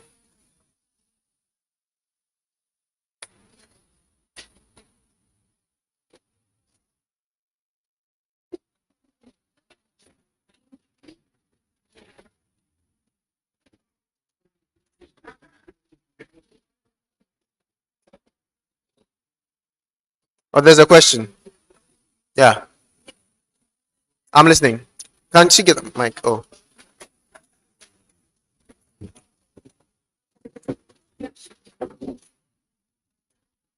Please, this question is because of the first video we watched before. Yeah. It's- You're asking your question based on the first video we watched, right? Yes, please. I wanted to ask, when it comes to a social media post, Yeah. are the likes and the comments important like the views? Because if the video has 12 likes and it has like 2,000 views, would that make it a successful video or a video that has flopped? I wanted to be sure. 12 likes, 2,000 views. Because personally, I see some videos, I get very interested, but I don't really like the video. Because I don't know, for some reason, I don't like the video. So I wanted to ask from your perspective, if a video has so many views, but a few likes and comments, does that make it a bad video or did it not perform? So, performance wise, right? It depends on what your outcome is. If you draw a strategy, right? You see this strategy that everybody did, right? You had an outcome in mind, right? So what is your outcome for this video? Now, you said 2,000 views, 12 likes. That's fine. Metrics wise, it didn't do well. But the question is, those 12 people, did you get 12 sales? That's the question you should ask. In the space of the organization, did you get 12 new members out of the 2,000 people that viewed? That is a win.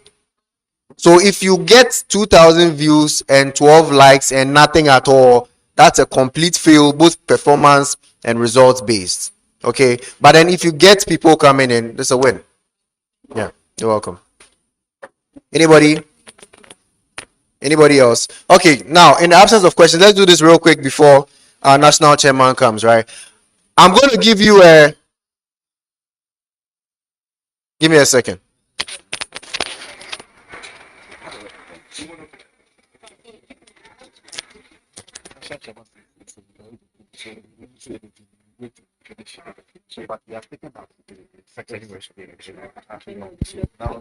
Please, I hope everyone here has registered.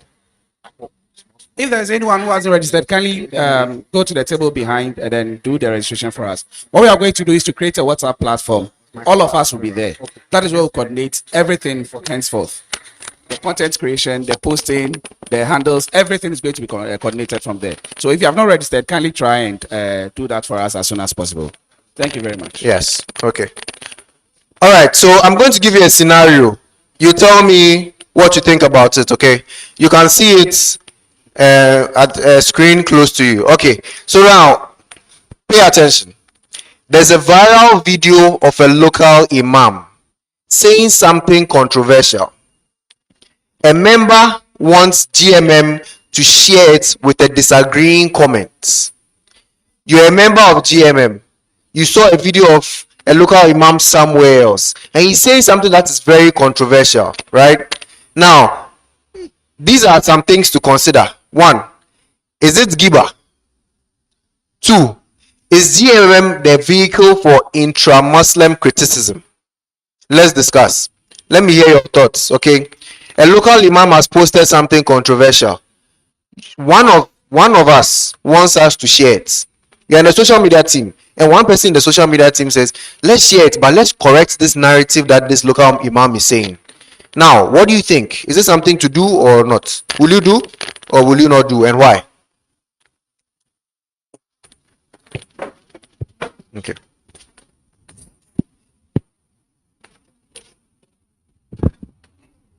Salamu alaikum. So for me, I will do. You post it. I will. You correct it. I will correct it. Okay. Because today, like the current Gen Zs, most of us don't have time to learn more about Islam. So when the person says something that is very controversial, like the religion and kasano uphill, but like it feels like the rules and regulations are too much. So when you make it too rigid, they tend to run away. So I will address it and I will explain it more, break it down for like even someone who has not been to school will like understand and know that no, this is what the imam meant, but this was what he was trying to say. Thank you. Thank you very much, Fatih. Any other opinion?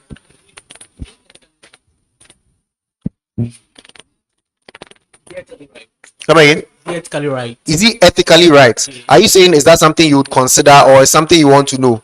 Something. It's a scenario. I don't know. It's a scenario. All I know is that he put something controversial there. So based on what you are saying, that means that if it is ethically right, what would you have done differently? So if it's ethically right, what will you do? You change it. No, if it's ethically right, what he said is ethically right, you will still correct the narrative. She changing the video of what the imam said. The controversial changing it ethically right.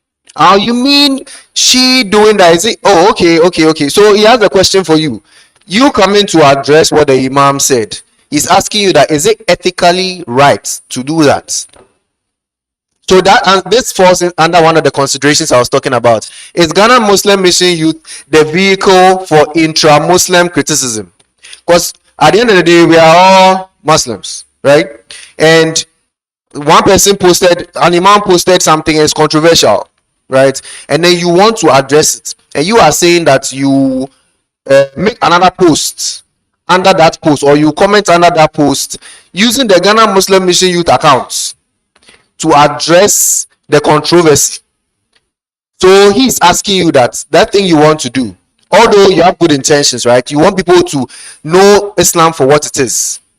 He is saying that what you are doing, is it ethically right? We have a debate. Those who are for and against the motion.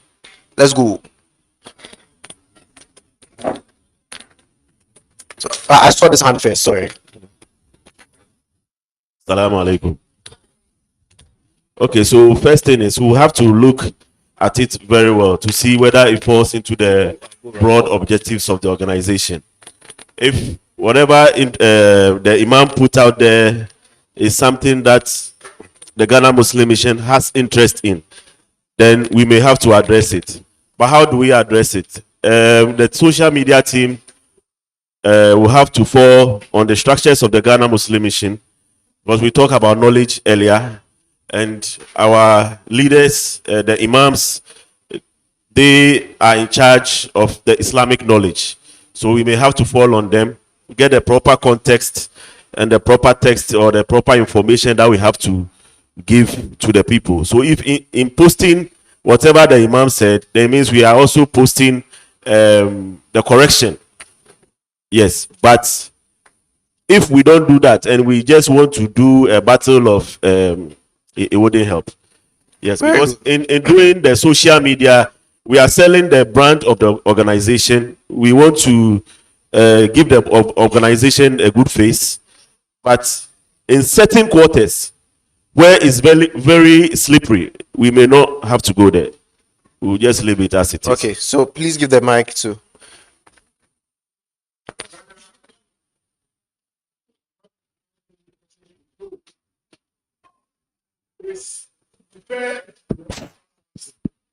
Because it's an imam who has posted the thing, and you have seen that what he has posted is not all correct.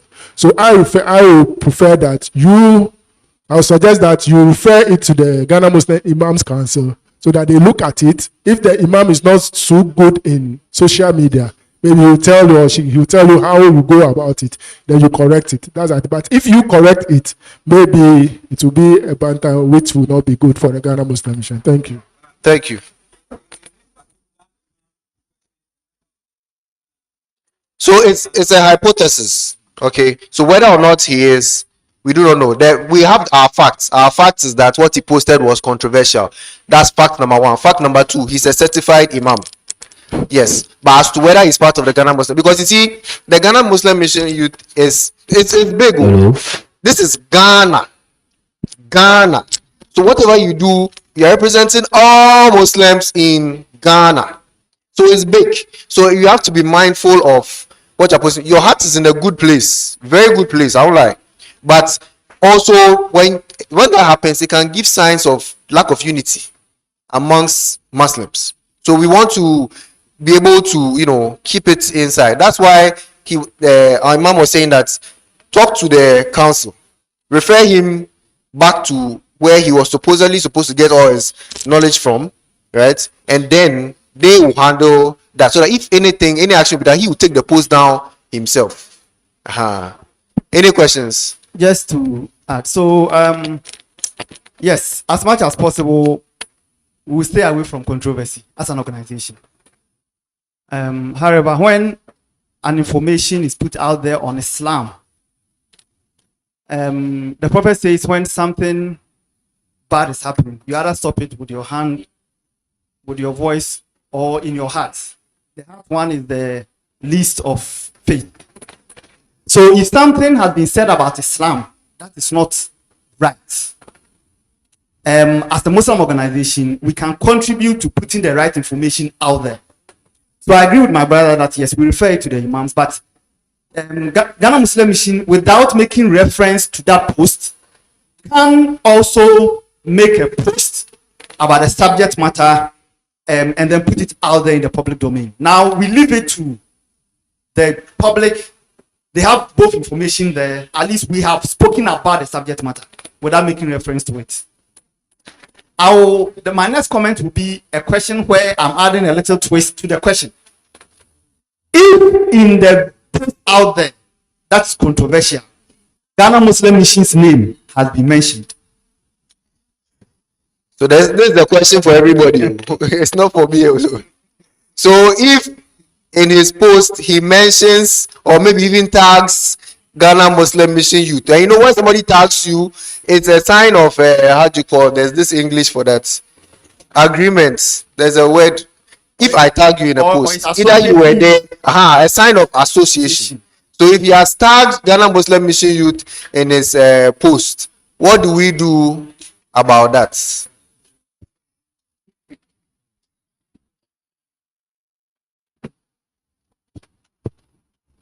But I want to share my question. Assalamu alaikum. I think the best thing is to contact the one who made the statement for him to understand what is on the ground. Yeah. Sometimes a scholar want to explain something in some way, but through explanation, people understand it another way. But when we draw the person's attention, he will realize and he will come and listen to it again and also make further research, and he himself may come out and do the correction, and that one is be better. Inshallah. Okay, thank you very much for that. Okay, so let me move on to the next case study. Now, a beautiful Eid greeting video. Okay, a beautiful Eid greeting video uses a popular non-nasheed pop song as background audio. Our Hajia spoke about using background music that you find by default on TikTok or on Instagram. Now, it turns out that this song is non-nasheed, but then it comes with a very beautiful Eid greeting video. The question here is, one, there's copyright risk, and two, does the music align with Ghana Muslim Mission values? And the third question is, what is the easy fix for something like that? So, how do we address it? Okay, so you start with the easy fix. Yeah, there are three questions. So, okay, so one is what's the easy fix? Two, does it align with Ghana Muslim Mission Youth values? And three, copyright risk. Yeah, it's a background music, but then the video is an Eid video. It's a very beautiful Eid greeting video. Hey, but then you know when you're posting, sometimes TikTok will ask you to add some music, or maybe there's this music that is trending, but the music is not nasheed. Yes. So what will you do about something like? Assuming I'm posting a picture and TikTok suggests. No, it's been posted. You're a member of GMM. What will you do about it? On GMM's platform. It's been posted on GMM's platform. Yes. So okay, with such videos, if the music it's the issue, then we can say there's a way of say muting the video, audio, the okay. song, the audio, and then replacing it with a halal song. So is that a quick fix? But then if you mute it and you replace, right? The funny thing is the title of the song will be running by. You see TikTok, when somebody posts a video, the song that is running by is not the song that is playing, like what you've done. But then I know that this song is a haram song that is being attached to the video that's passing by. You've not seen anything like that. TikTok, right? You post a video, you select your song, but then because it's a trending song and you want it to reach people, good. It will reach people. You the one posting, right? Okay, I posted. You are on the GMM committee and you've seen it, right? So now we are looking for your corrective action, but I posted it and you're asking me, and this is my explanation. I posted a video. I used the trending song because it will trend, but I muted it and then put another song that is halal, right? And then it went out there. Now the video has been posted out there, but if you look at the name of the song that is muted under there, because it will come. No matter what you do, the song will come. Yes, if you look at the name of the song there, it is not halal. Right? So what will you do about it? It's been posted already. What will you do about it? As a committee, but I posted it. But we can pull it down. You pull it down, right? If there's nothing, If it there's doesn't a portion. identify with our, we can pull it down. Yeah, so now this brings us to the question. Is everybody here aware of GMM values? Good question. So that's what I was driving at. Is everybody here? If I call a random person here and I say, tell us what GMM values is? Will you be able to tell me? Now, the follow-up question is, if you know, how many people know, how many people don't know, and how is that information shared amongst the committee members? There's a question. Someone has a question. Yeah, the one in blue. Is everyone here aware of GMM values? Because that should be your guiding principle for what to post on social media and what not to post on social media, because GMM values is linked to the Quran. So based off of that, it should influence your actions on social media, and then the accounts behaviors on social media as well. So please ask your question. Thank you for the opportunity. I think the best way of correcting it is educating the person who posted it. Okay. Because most of the time, instead of us educating, then we'll be attacking. When you start to attack, like you said, not everybody who knows the values. So other people will also come with their view that this is nothing. Then it will become like argument, and what we need to do is not happening. So the best thing is educate the person privately. Maybe the person will do the correct thing by taking it off and do the right thing. If the person is not able to do, at least you be able to educate the person, and the person may even come and also explain certain things for everybody to understand. Okay, that's a question. Thank you very much. Then also, I would suggest that we get a team that is available for those corrections. If it's about religious, this one we have the Imams Committee dealing with that. If it's about the social media issues, we have a team that is, so that it's not be a way that everybody puts his hands in the matters of controlling the viral video or something like that. Very good. So you see, the reason why this topic is very important is because in my earlier submissions, right, I told you how some people whose names and reputation have been tarnished because of what they posted on social media several years ago. You remember? I also told you about how what you post is a representation of GMM. Right? Now, I also told you that every organization should operate as a business, except your reward is in heaven, not here, in this case. Right? So now, keeping all this information in mind, right? When you are setting up a social media team, like he said, there should be committees for everything. A review board that will review every post that goes out. It will check the relevance. It will check all the other three core points that I spoke about, right? It will also check for copyright and all that. Because you see, if copyright issue hits you, right? There is a popular insurance company in Ghana. I can't mention the name because we are live. But someone there, a graphic designer, edited a video and used somebody just mentioned, I will not confirm whether it's true or not. But then, so the person used audio. And then that audio, there are three people who claim they were owners of that audio on YouTube. Let me just put it this way. The amount of money the company spends, we are in 2026, the guy is still paying for it because he has to stay employed there and will be deducting it from his salary. And we are in 2026, and this happened in 2020, 2021 or earlier. And he's still paying for it till this day. When they took the insurance company to court, it was messy. And this was just one, you ask yourself, it's just one audio.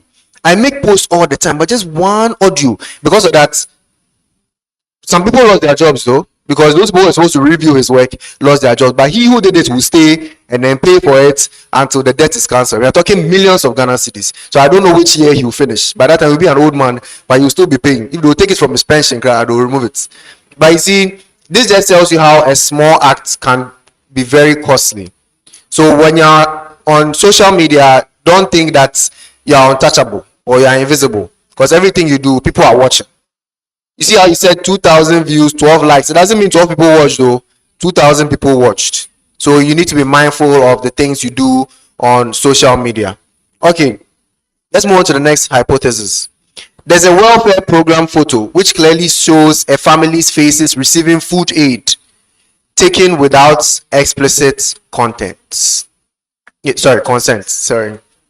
Yes. So there is a welfare program. You went out to do a do-good activity, and there's a photo that shows a family's face as they're eating the food. You see the fufu pan in front of them and the way they are swallowing it, and then you didn't seek their consent and then you posted it. So here are some things to consider: the dignity of the recipients, and a showcasing charity that identifies the receiver appropriate. Let's discuss. Now, let me put it this way: you went to do a do-good activity, and maybe you shared food, and while they are eating the food, your photographer is taking pictures, right? But maybe the one picture that captures everything and captures the entire story, it features the face of the people who are eating the food, right? Now, would you proceed to post something like that or not, and why?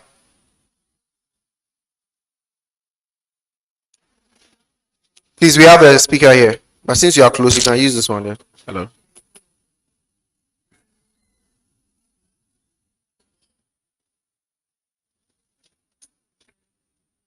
Hello. Hello. Hello. Okay, so if the video is already taken, It's a picture. it's a picture. Yeah, a picture. If I have access to the people, then we'll seek consent.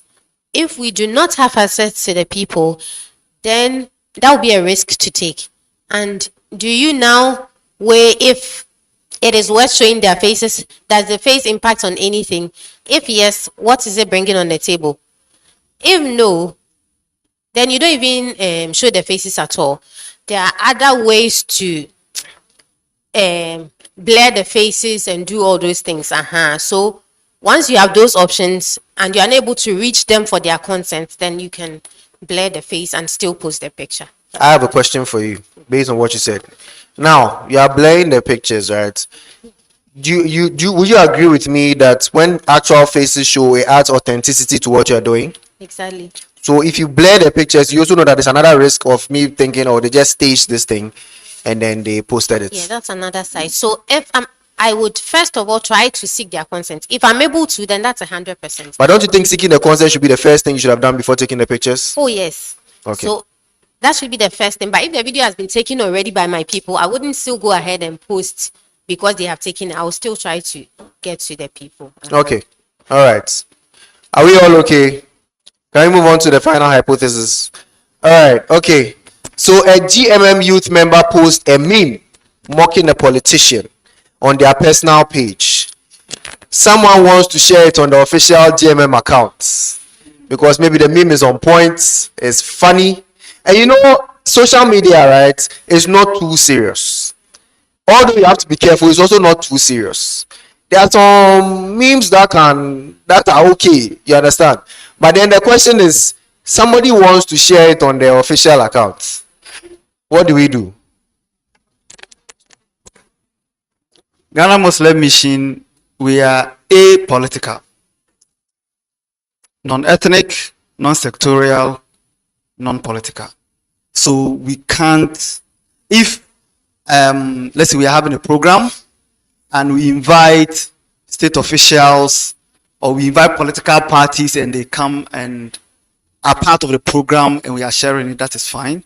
But a meme that is ridiculing will be taken as a political gesture, which will rub on badly on the organization. So that cannot be shared. That's a very solid point. Anybody? You had your hand up. You are lying. Okay. Okay. All right. So we had there was a lot to do, but because of time, maybe our next meeting, then we can address them because I had some projects here that I wanted you to look at. But yeah, I'm going to leave you with this and then I'll leave you with some tools. Okay. So aligning your personal brand with GMM's goals. That's why we're here. Okay. So you all have social media accounts, but at the same time, there are GMM accounts that are not the official one, right? We need to unite all of them into one. Because remember, I said we have to have one voice and it has to be one voice under Allah. Okay. So if you're putting your message out there under the auspices of GMM, it has to be through one account and one voice. So I'm trusting that after today's meeting, if there are any accounts that are operating in the name of GMM, please see the organizers and let's merge it into one. because one of the things companies battle a lot is fraudulent accounts. Other accounts can operate in the capacity of GMM who are not the original GMM account and be soliciting funds and be doing other things that can be duping people. We want to mitigate that risk, so it starts with us. If you have an account that is not the official one, see the organizers and merge it into one. And also bear in mind that you are already an ambassador of GMM. So like I said, what you put out there is a reflection of GMM. Me, that if I'm not a GMM member and I see you post, is it not that lady I saw at GMM? So please represent and represent us well.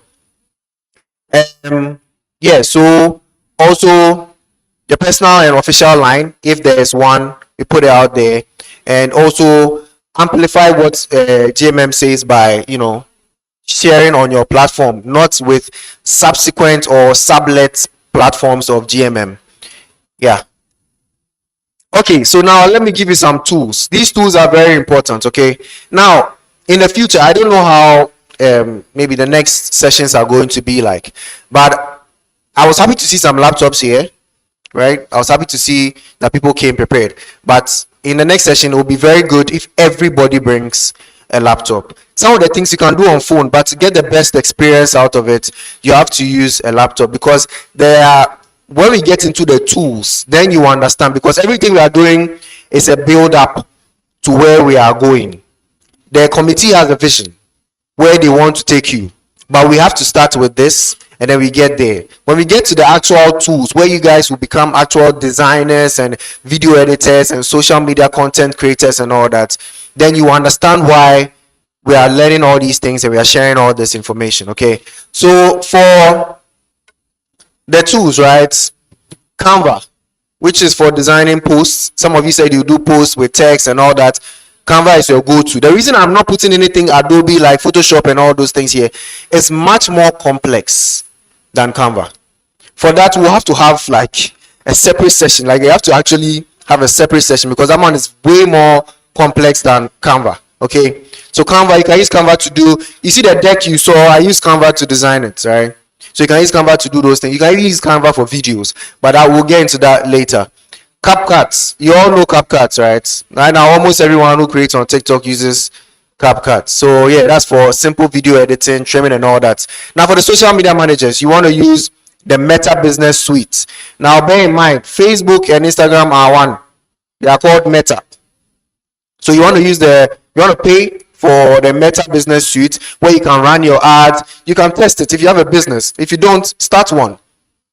Pay for a platform and then use it and see how it is, so that when you're having sessions you can relate, and also you can also get experience for yourself, because all this is a skill they are hiring people for. This one alone, knowing how to use the Meta Business Suite alone, is somebody's full job.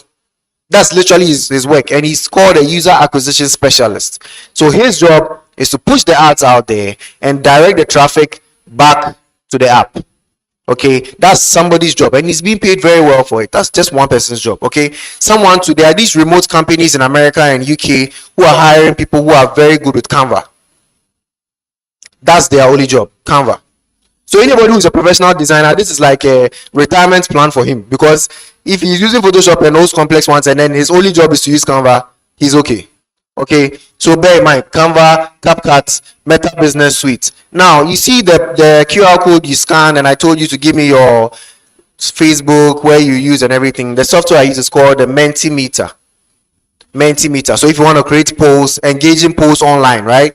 You've created a poll, you want to get people's opinion under the GMM account, and then you post it out there, add this as a link, and then let them do it. And also a reminder, if you are posting anything GMM related or anything Islam related, in your caption, make sure to include the link of the official GMM account, so you can direct traffic there, because we want to grow that account, right?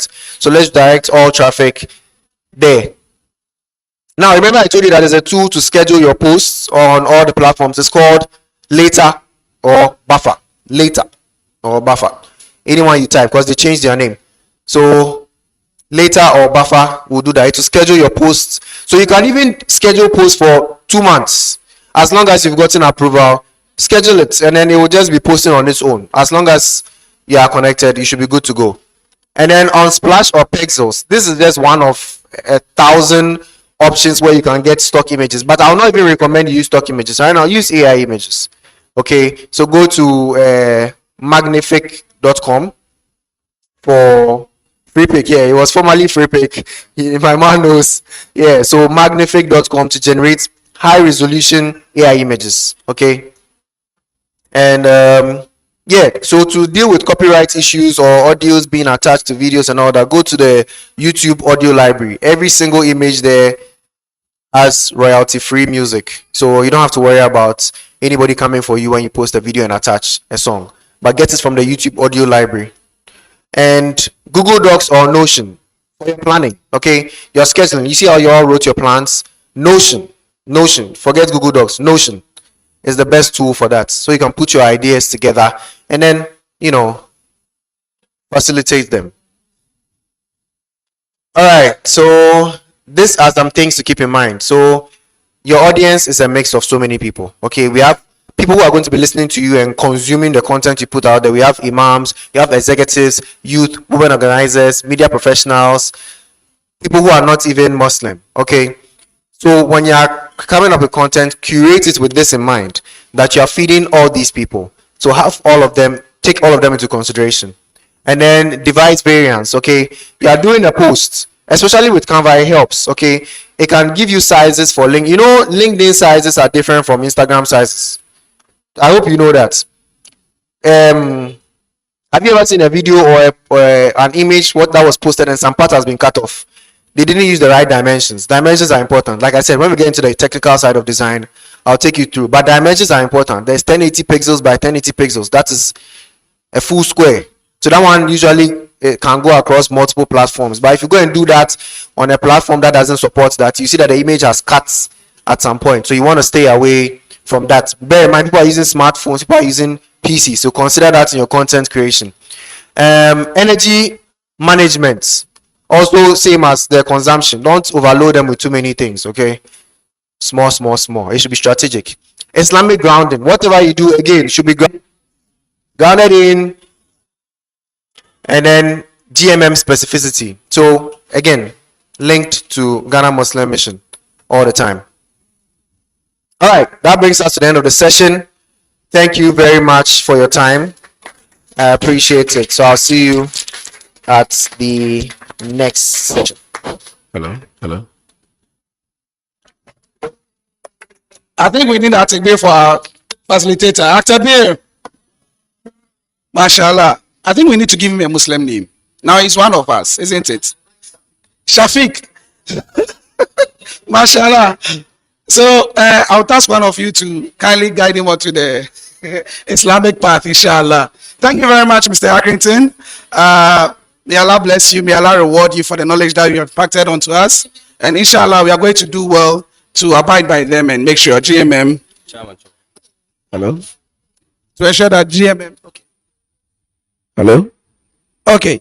So for those of us who don't know the mission, the core objectives, and the vision of the Ghana Muslim Mission, we have these signages here.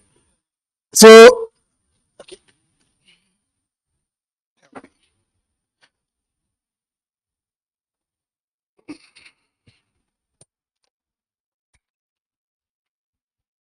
you can take a picture when you are done.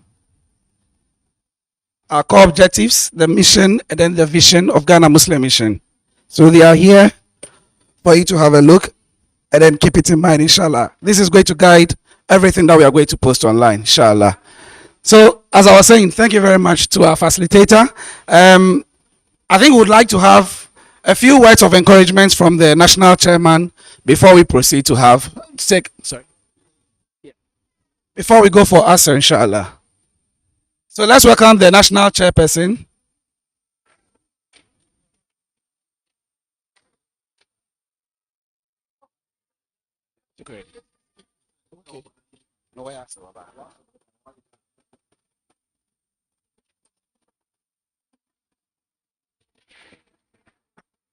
Okay, so I think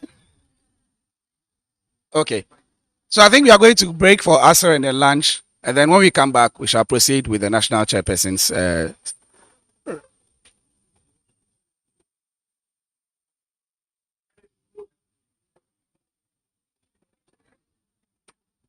Thank you. Yeah, so Haji Sama would give a few votes of thanks to the facilitator before we proceed for lunch, inshallah. Okay. So, our resource person, Mr. Shafiq, Elias Shafiq, we need your attention here. I have been prompted to give a vote of thanks, a very necessary one. In Islam, there's a saying that one that does not thank the fellow human being cannot thank Allah. Did you get that bit? If you cannot say thank you to your fellow human beings, it means you cannot thank Allah, because Allah does not fall manna from the skies. Sometimes he falls through people. And so if somebody does a good gesture, gratitude is a must in Islam. So for your time, for this beneficial knowledge, for all the efforts you put in, and I believe this is not the first time, for always saying inshallah, and then you come and you deliver for us to benefit from it, we can only say, may Allah richly bless and reward every bit of effort you put in here. And may we benefit, and may we put everything we've heard here into practice so that it becomes beneficial for us and for you and for our good in this world and in the hereafter. In Islam, when you guide someone to goodness, the reward is written as for you. Likewise, you do the same for the person. So we'll leave you with the verse that whatever we are doing or whatever you are guiding us, may Allah accept it, and then once we put it into practice, may it be beneficial to you. And just as we've given you the name, Mr. Shafiq, may we be Shafiq, truly Shafiq, the next time we come to meet you. May Allah bless you all, and may Allah bless you too. May Allah bless the audience and everybody. I think we have other sections, about just 2 sections, and we'll conclude. So if you want to stay, inshallah, we'll gladly welcome you, because now you are Mr. Shafiq. And so anybody, if you see him here, he's not Mr. Shafiq. We are hoping to gradually put the shahada in his mouth, or general secretary. You don't agree with me? Inshallah. So thank you. Okay, so may Allah bless you. We are very, very grateful. And so on behalf of the national chairman, regional chairman, national general secretary, and all planning committee members who benefited, everybody else, we say Jazakallah khairan, which means may Allah bless you, and thank you so much for the good things you've given to us. Ameen. Thank you very much. Thank you.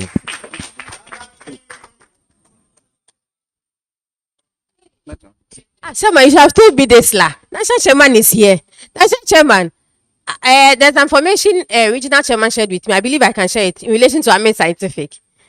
He said the mom had stroke, and she was treated through Amen Scientific. Unfortunately, we have the CEO of Amen Scientific here, and we have some people also from Amen Scientific. So I believe this is a plus for Ghana, Amen Scientific, for the Ummah, and for the Ghana Muslim Mission as well, so that any good thing you are doing, you don't know where it will be, it will be played to you. Today, he's giving out a testimony of Amen Scientific, which happens to be a baby of Ghana Muslim Mission, one way or the other. So may Allah bless us all. May we continue to do the good work. Thank you. Amen Scientific is doing amazing things.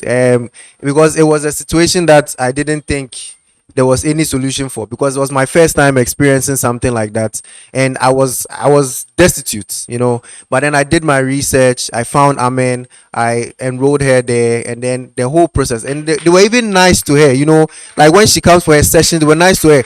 And right now she has made 100% recovery, like 100%. Yeah. And a friend of mine too, her mom was in the same situation, and guess what? I told the person to go to Amen, because Amen did it for us. Amen can do it for everybody. Yeah. Thank you.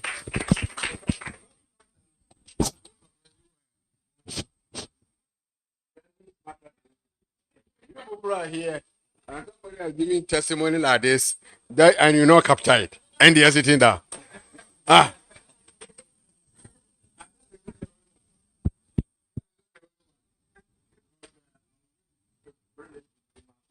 There are a lot of things.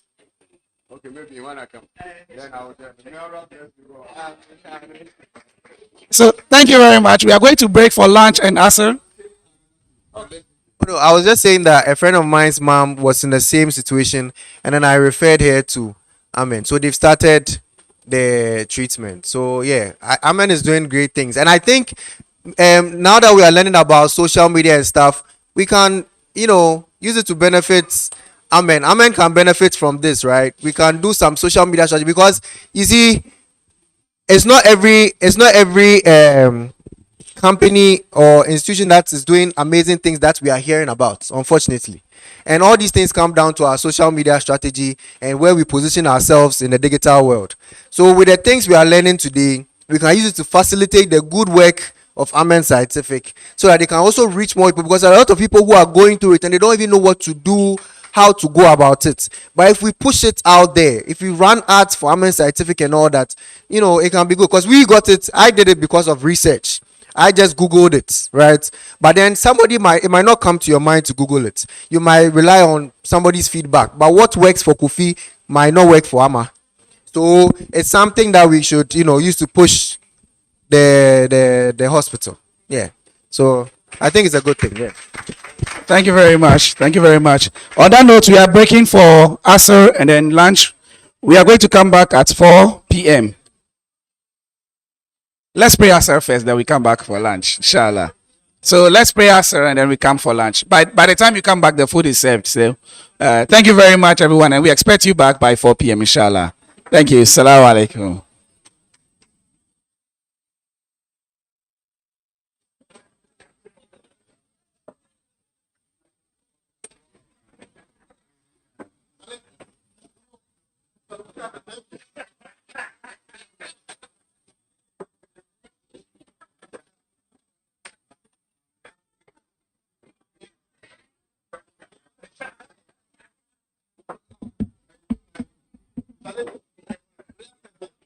So that they come for lunch. Only 10 minutes for prayers. Only 10 minutes for prayers. 10 minutes for prayers, then we come back for lunch. So that they don't think I can. Please let's hurry up. Let's go for Asr. Maybe we can use 10 minutes, then we come back for lunch and then we continue. So they are ready going right now. Or still appointing them boy, I mean, they're here. You have airdrop. I'm sure. You have more over. No more before you come up. Why?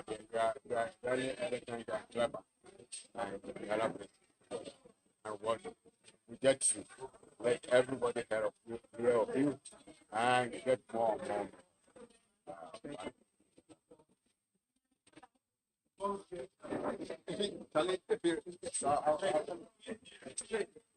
This is my last.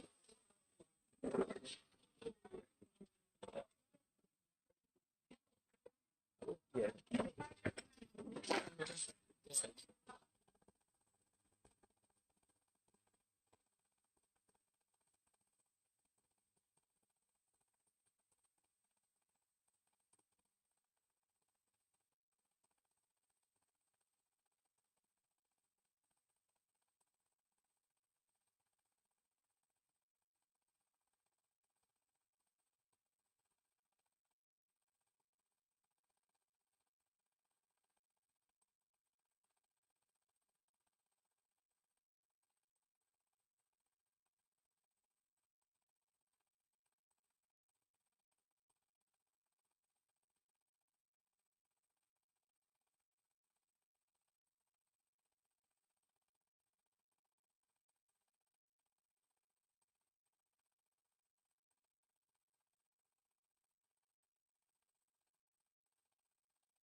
Hello.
Hello. Salam alaikum. Please, let's wrap up. Let's wrap up.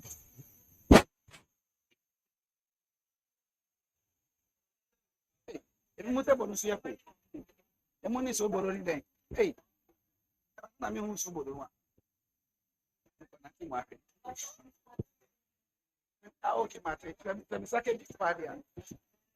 please, 1 minute, please. Let's hurry up. Okay, we're 2 minutes from our project. The next so they join, then we can share the feedback later. Yes. Yes. Maybe I'll just thank you. We'll need to do a friend show. Yes, boy, boy, boy. Yes, yes. Nine nights. Nine nights. And I.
Hello.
Okay. Okay. So that's not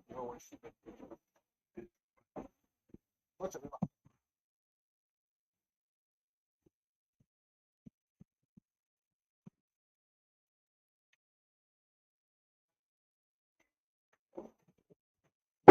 Salamu alaikum.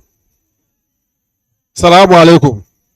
Shall we just A2? So please, let's power be inside your speech. Salamu alaikum. MashaAllah.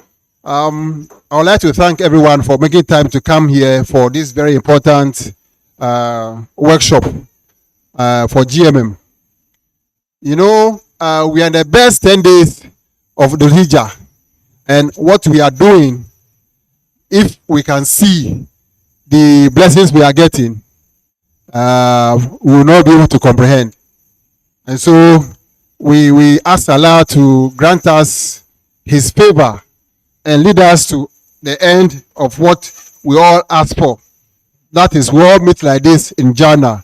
And all those who have gone to Hajj, may Allah help them to achieve the Hajj that they intend to do or they are performing. The takeaway point from my side is that Ghana Muslim Mission, from today we have come of age, inshallah. And as a group, we have agreed and want to carry on board that each one of you is now an ambassador of Ghana Muslim Mission. Whatever you post on your page Islamically, that aligns with Ghana Muslim Mission corporate values, you have to tag the Ghana Muslim Mission. And so if we push something out and it's in line with Islam, the 70 or 74 or whatever number that we find ourselves here, we will ask you to repost it or tag it so that it goes viral. Take it from me. If we do that, very soon we'll be where we want us to be. However, it should be continuous. So the challenge is on us to deliver the content to you to be posting around. The next thing is this forum or summit, inshallah, we will organize it annually. We are learning, and so the lessons learned from today, we will have to improve on that coming next year. And we will not only host it in Accra, we might go to other regions. And so I am coming from the Thor background. Chairman says 6 months. I will look at that. Inshallah. Coming from my background, I can foresee us sitting in one bath, branded on a tour to a place where we are going to have fun Islamically, and after that, projecting it on social media. How about that?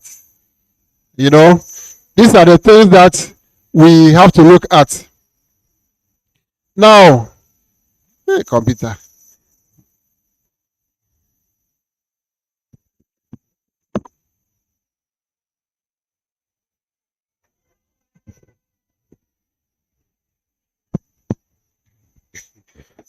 The other thing is that various regions or individuals have their own pages. So some have 50,000 page, 50,000 followers, 10,000 followers, 5,000 followers. Ghana Muslim Mission will look at how we can harness those pages so that if, for instance, Accra, we have 50,000 followers, we can convert that page into national page by renaming it. If that is possible, we'll look into that. So that instead of having a page that has less following, we'll go on to a page that has a lot of following, then we keep the goal, we keep the ball running.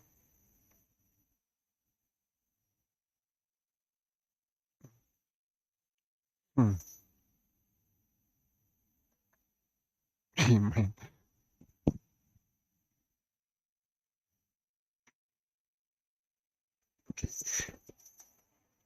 Now, we will be visiting all our schools so that we can harness their potentials, because most of our social media sites are run by students, and they are very good at that. And so this event will be going to the various schools, GMM schools, so that we can unearth their potentials. Then all the administrators of our social media site, there's a legal point. So we will talk to our lawyers so we can have a special session for our administrators so that, we will not be caught by the law. Whatever we post, we should align it to the core values of GMM and the laws of Ghana so that nobody will chase us and then go to court. Before the end of June, we will have, inshallah, we will have an orientation here.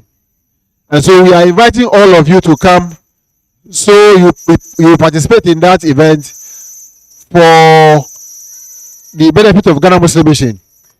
Most of us, we don't know the core values or we cannot mention them up head. And so there's a program coming up. One version has been held in Ashanti region. We will have Accra or Saudi zone before the end of June, inshallah. So we are inviting you to come and participate in that. My phone was messing up, so let me quickly run over what I said from the beginning. I said that everyone here is an ambassador of Ghana Muslim Mission, and so out of the number here, we should be posting events continuously. So we will form a group. Right from here, I can see content creators page right now. So once we form the group, every information that you want to share, just tag that group and then you can put it around. So if you put something on your social media page, put it in that group, share it, then we can put it out and then be sharing it around. So for instance, this event that we've had today, that group that we are creating, you can share it. So immediately we have 74 or 75 participants sharing the same content. And so it will do well by going viral with this information. Then our social media administrators, we need to come together and organize a forum for all of us so that we'll be in line with the mission and vision of Ghana Muslim Mission. Basically, that's the takeaway and the way forward for this summit. It's so easy to have people come together. And let me plead and apologize to my team. Alisa is not here. Let me put all of them together. Alisa, Konita, Niayi, Ismaila, Selma, Masood. I beg you from the bottom of my heart. The pressure I gave you, please forgive me. This is the job we do. And so please forgive me. As for the pressure, please endure it. It will come. I remember for Selma, I was driving around 37. Then I saw she sent me something. Then I stopped. I stopped. Why I stopped? I said, this lady, she doesn't know who is joking with. Then I sent her the feedback.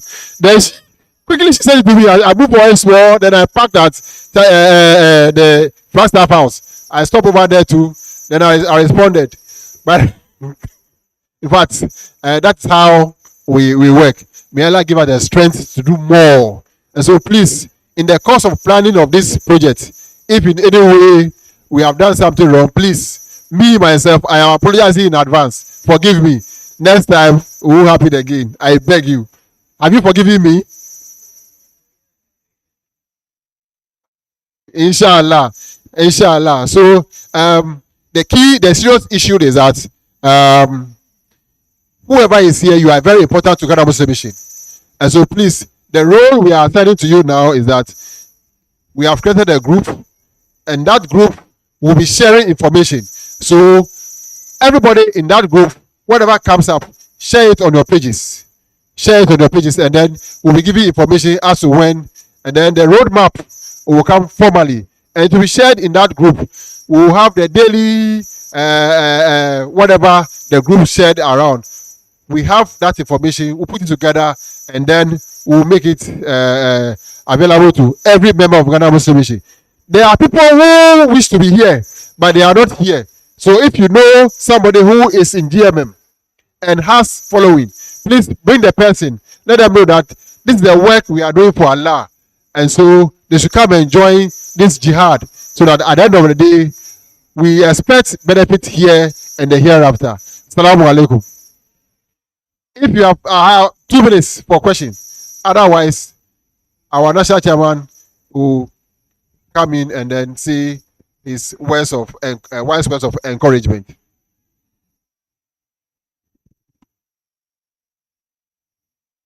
Hello. Okay, salam alaikum. So mine is not a question, it's just an addition.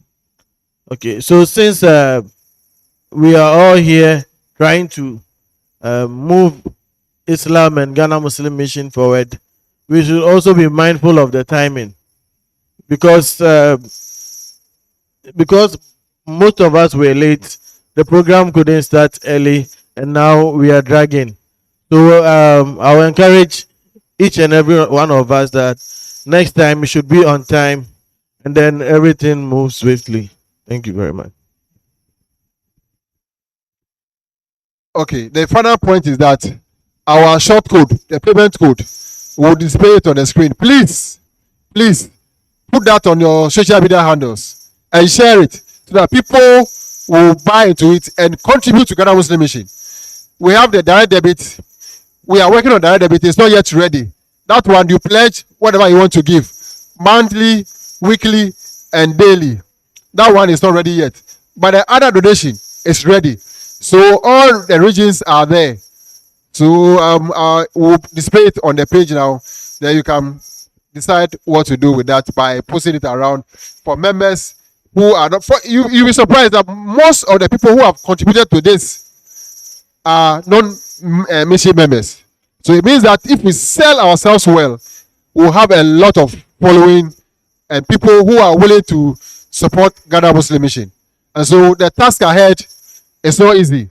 We need everybody on board to make sure that this jihad we've started, it will not end tomorrow. It will continue. Even when we are no more on this earth, our names will be attached to this. We have a school we are building. Please, a lot of things are coming up. And so let's all come together and help to push Ghana Muslim Mission forward. Assalamu alaikum.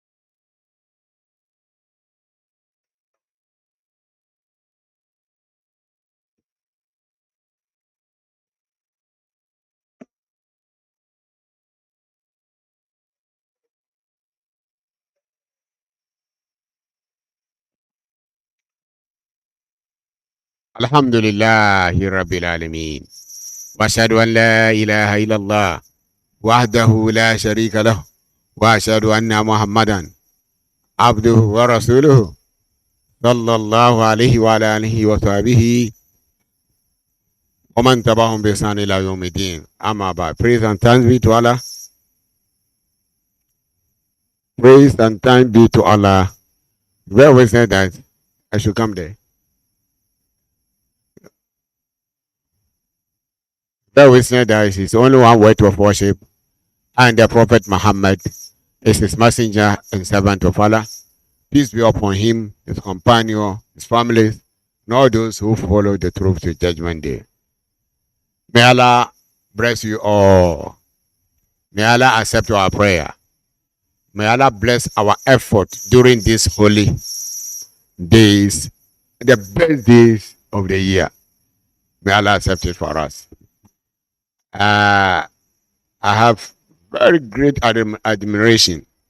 I'm very happy that I cannot express. Words cannot express. I can't express by words. The way your manner, you people have come together to do this. What do you call it? This program. Very important for us. Because if you want Ghana Muslim Mission to move, This is what you are the real ambassador. You are the real people who can spread the deen and then Ghana Muslim Mission. And so when you are coming out like this, then inshallah by Allah's grace, you have the hope the Ghana Muslim Mission will go far. May Allah bless you and bless your effort. Now, words of encouragement to you is continue to do it. Don't relent. The little for human being, the little you do